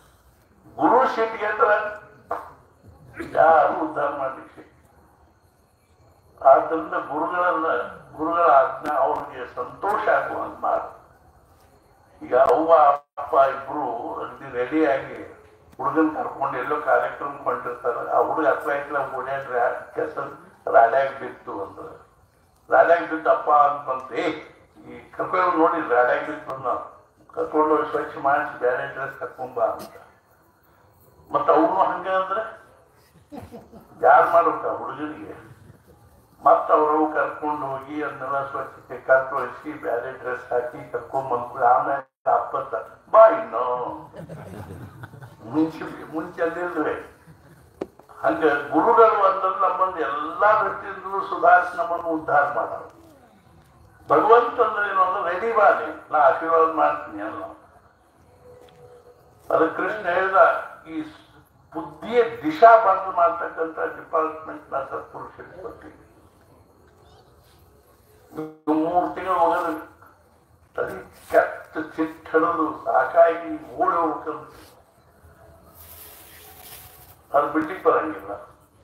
ಮತ್ತೆ 3 ತಿಂಗಳು ಆಯ್ತು. ಗುರುಗಳು ಬರೋದು ಅಲ್ಲಿ ನೋಡ್ತಿದ್ದ. ಬಂದ್ ಕೂಡ ಏನ್ಪ ಹೆಂಗ್ ನಡೆದ ರಾಜ ನಾವು ಇಲ್ಲಿ ಬುಟ್ಟಿದ್ ಕಿತ್ತು ಒಗಿಬೇಕು ಅನ್ಸ್ತಿದ್ರು ನೋಡಿ. ಇನ್ನು 3 ತಿಂಗಳು ಹೋಗಿರ್ತೀವಿ ಸಿಟ್ಟು ಬಂದು ಗುರುಗಳು ಒಳ್ಳೆ ಸಿಕ್ಕು ಬಿದ್ದಲ್ಪ ಗುರುಗಳು ಓದಿದ್ರು ಗುರುಗಳು.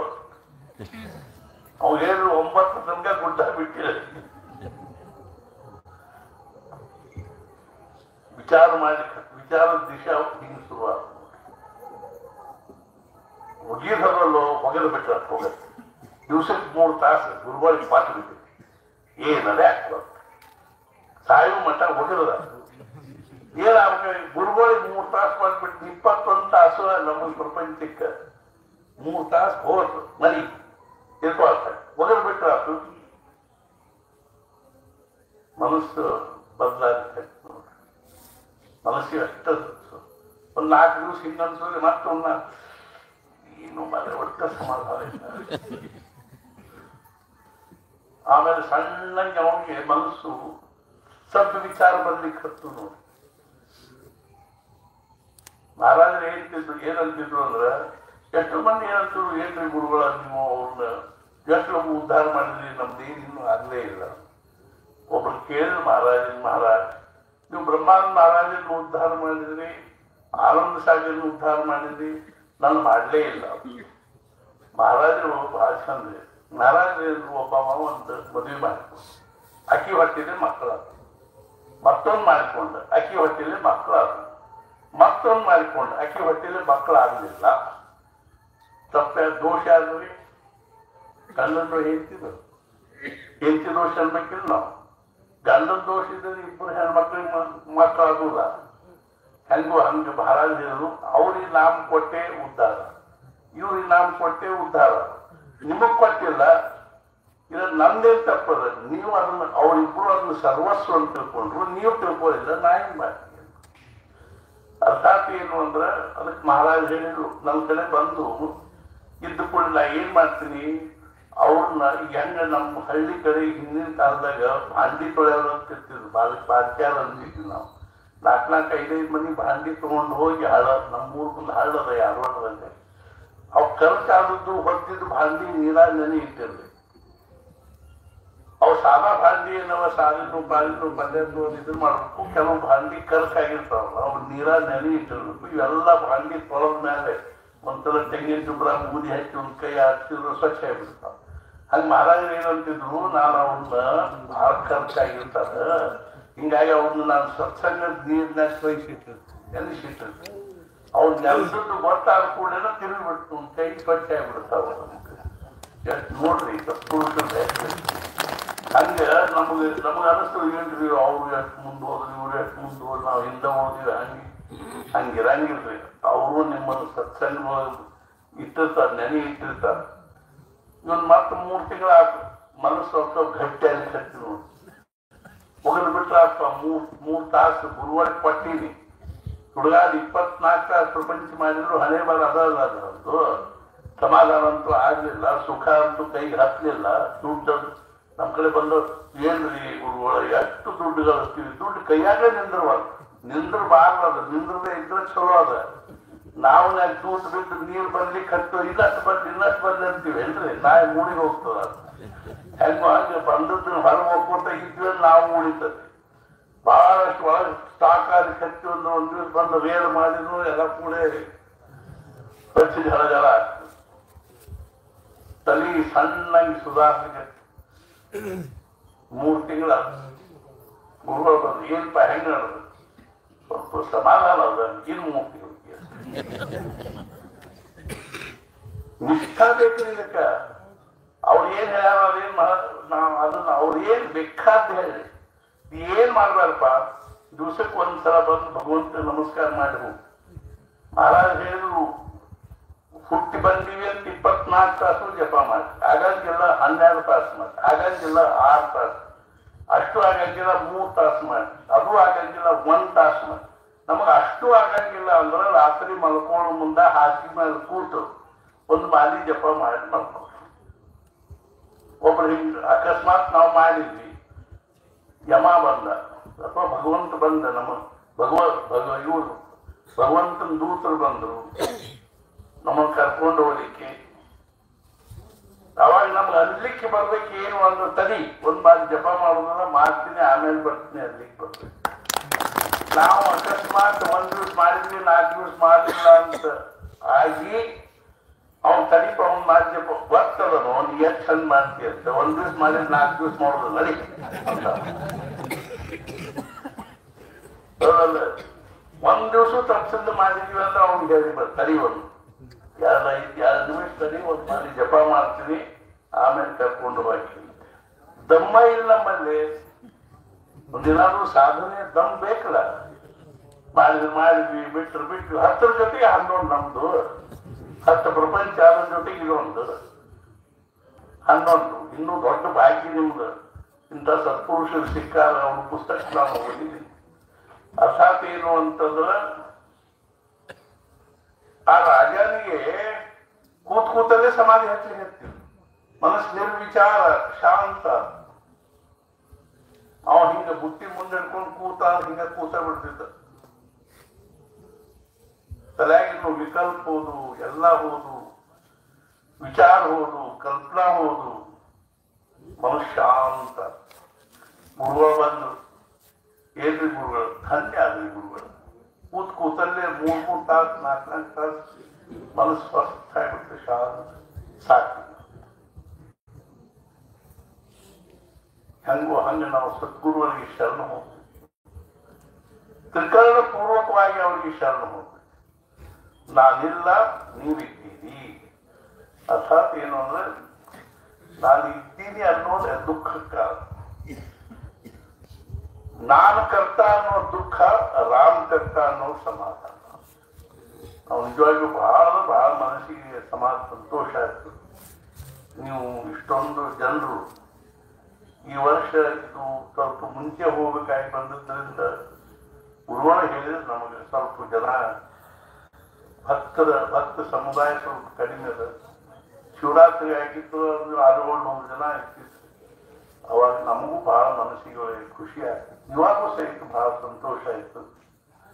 ಈ ಒಂದು ಪರಿಸರದಲ್ಲಿ ನೀವೆಲ್ಲರೂ ಇಷ್ಟೋ ತನಕ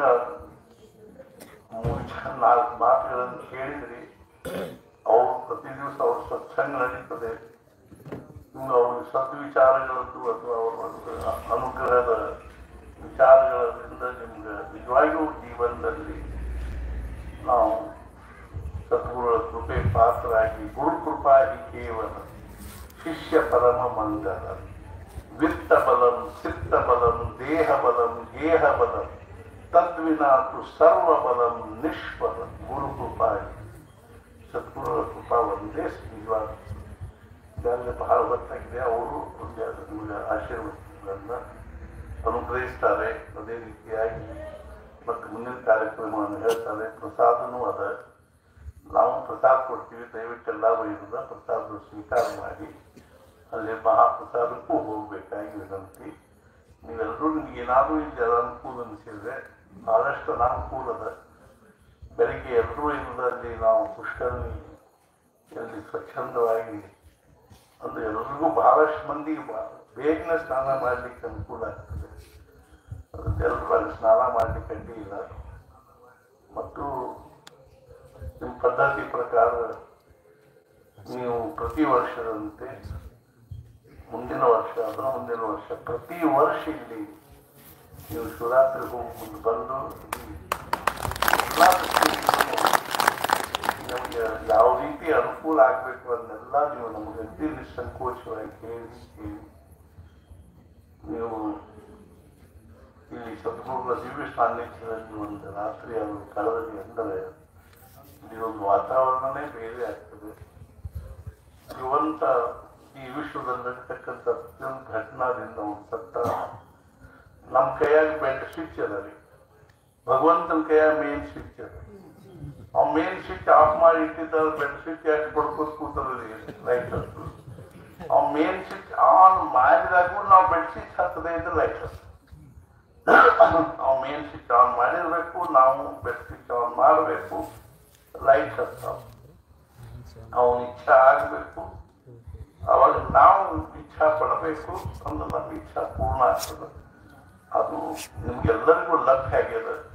ಅದು ನಮಗೆ ಬಹಳ ಸಂತೋಷ ಆಗ್ತದೆ. ಮಹಾರಾಜರು, ಚಿದಂಬರ ಮಹಾಸ್ವಾಮಿಗಳು, ಸಿದ್ಧಾರೂಢರು ಎಲ್ಲರೂ ನಿಮ್ಮನ್ನ ಮತ್ತು ಸಹಜಾನಂದ ಸಹಜಾನಂದ ಸ್ವಾಮಿಗಳು ಎಲ್ಲರೂ ನಿಮ್ಮನ್ನು ಅನುಗ್ರಹಿಸಲಿ. ನಿಮ್ಗೆಲ್ಲ ನಮಗೂ ನಿಮ್ಗೆಲ್ಲರಿಗೂ ಆಯುಷ್ಯ ಆರೋಗ್ಯ ಐಶ್ವರ್ಯ ಪ್ರಾಪ್ತ ಆಗಲಿ. ಮತ್ತು ಮುಖ್ಯವಾಗಿ ನಮಗೆಲ್ಲರಿಗೂ ಭಗವಂತನ ಭಕ್ತಿ, ಅವನು ಭಗವಂತನ ಸ್ಮರಣೆ, ನಾಮಸ್ಮರಣೆಯಲ್ಲಿ ಪ್ರೇಮ ಮತ್ತು ಸದ್ಗುಣ ಅನನ್ಯವಾಗಿರ್ತಕ್ಕಂಥ ನಿಷ್ಠೆ ಪ್ರಾಪ್ತ ಆಗಲಿ ಅಂತ ಫುಲ್ ಪ್ರಾರ್ಥನಾ ಮಾಡಿ ಸದಾ ಆಗಿರಬಹುದು. ಆದರೂ ಸಹಿತ ನೀವೆಲ್ಲರೂ ಶಾಂತವಾಗಿ ಕೂತ್ಕೊಂಡು ಕೇಳ್ತಾ ಇರೋದನ್ನು ನೋಡಿದ್ರೆ ನಮ್ಮ ಮನಸ್ಸಿಗೆ ಬಹಳ ಸಮಾಧಾನ ಆಯ್ತು. ಮತ್ತು ಇನ್ನೂ ಒಂದು ಮುಖ್ಯವಾಗಿ ಏನು ಅಂದ್ರೆ, ಇಷ್ಟು ಮಂದಿ ಇಲ್ಲಿ ಈ ಶಾಂತ ವಾತಾವರಣದಲ್ಲಿ ಸಿಕ್ಕಿರುವಾಗ ನಾವ್ಯಾಕೆ ಯಾರು ಮಾತು ಹೆಚ್ಚಿಗೆ ಹೇಳಿ ಬಿಡಬೇಕು? ಒಂದು ಇನ್ನೊಂದು ಏನು ಅಂದ್ರೆ, ನಮಗೂ ಈಗ ವಾಮಿಟಿಂಗ್ ಸೆನ್ಸೇಷನ್ ಆಗ್ತಿರ್ತದ, ಕಾಡ್ಕೊಳ್ಳಿಕ್ಕೆ. ಅದು ಅಷ್ಟು ಕಾಡ್ಕೊಂಡ್ಬಿಟ್ರೆ ಸಮಾಧಾನ ಆಗ್ತದೆ. ಆದ್ರಿಂದ ನಮ್ಗೆ ಹೇಳಿಕತ್ತೀವಿ ಅಂದ್ರೆ ಇದೊಂದು ಹೇಳಿಬಿಡ್ನು ಇದೊಂದು ಹೇಳಿಬಿಡ್ನು ಅಂತ ಇನ್ನೂ ಆದ್ಮೇಲೆ ಮತ್ತೆ ಇನ್ನೂ ತಡ್ಕೊಂಡ್ವಿ. ಯಾಕಂದ್ರೆ ಇದು ಅನ್ಪಾರ್ಲಿಮೆಂಟರಿ ಆಗ್ಬಾರ್ದು, ಬಹಳ ಸಲ ಆಗ್ಬಾರ್ದು. ನೀವು ಬೆಳಿಗ್ಗೆ ಮುಂದೆ ಹೋಗ್ತಕ್ಕಂಥವ್ರು ಅವರು ಅಥವಾ ಮತ್ತೆ ಯಾರು ಮುಂದಿನ ವಿಚಾರಗಳನ್ನು ಹೇಳಿ ಮುಂದಿನ ಕಾರ್ಯಕ್ರಮದಲ್ಲಿ ತೊಡಗಬೇಕು ಅಂತ ನಾವು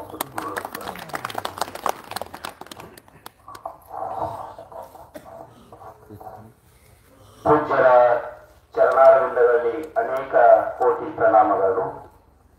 ನಮಗೆ ಎಲ್ಲರಿಗೂ ಸರಳವಾಗಿ ತಿಳಿದ ಶ್ರೀಮಂತಿಕೆ, ಪಂಚೇಂದ್ರಿಯ ಶ್ರೀಮಂತಿಕೆ ಹಿಡ್ಕೊಂಡು ಆಯು ಕರ್ಮಂಚ ವಿತ್ತಂ ಚ ವಿದ್ಯಾ ನಿಧನ ದೇವಚ ಪಂಚೈತಾನಿ ಸೃಜ್ಯಂತೆ ಗರ್ಭಸ್ಥೇಹ ದೇಹಿನ. ಇದೆಲ್ಲವೂ ನಮಗೆ ಸರಳವಾಗಿ ತಿಳಿಯುವ ಹಾಗೆ ಪೂಜ್ಯರು ನಮಗೆ ದಯಪಾಲಿಸಿದ್ದಾರೆ. ಅವರಿಗೆ ಅನಂತ ಕೋಟಿ ಪ್ರಣಾಮಗಳು. ಇನ್ಮೇಲೆ ಸಹಜಾನಂದ ಅಪ್ಪಾಜಿಯವರು ಒಂದೆರಡು ಮಾತುಗಳನ್ನ ಆಡ್ಬೇಕಂತ ಹೇಳಿ ಅವರಲ್ಲಿ ಸವಿನಯ ಪ್ರಾರ್ಥನೆ.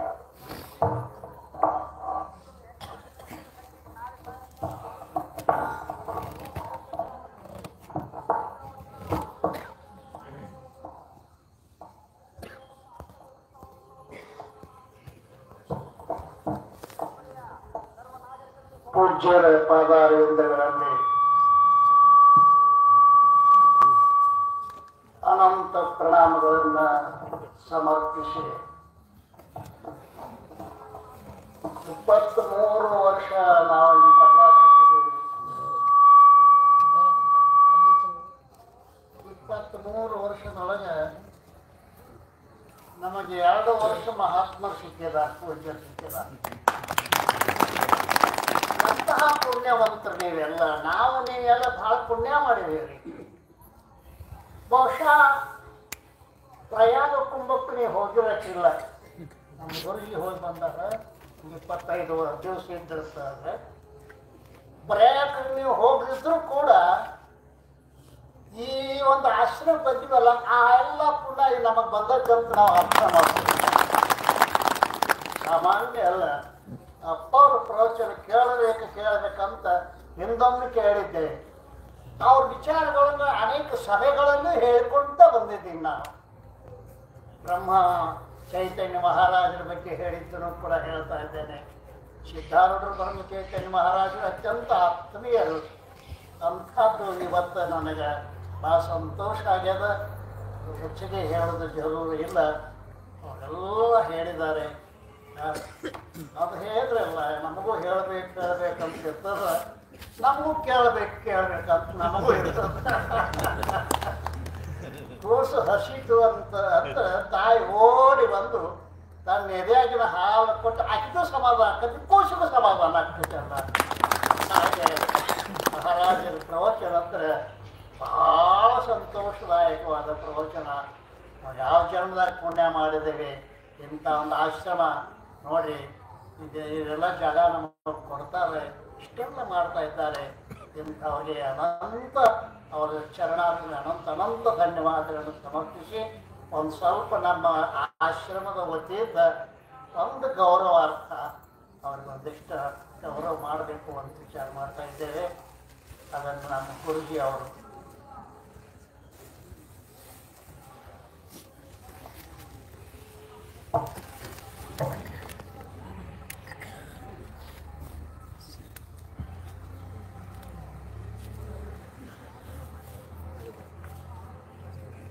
सद्गुरुनाथ महाराज की जय।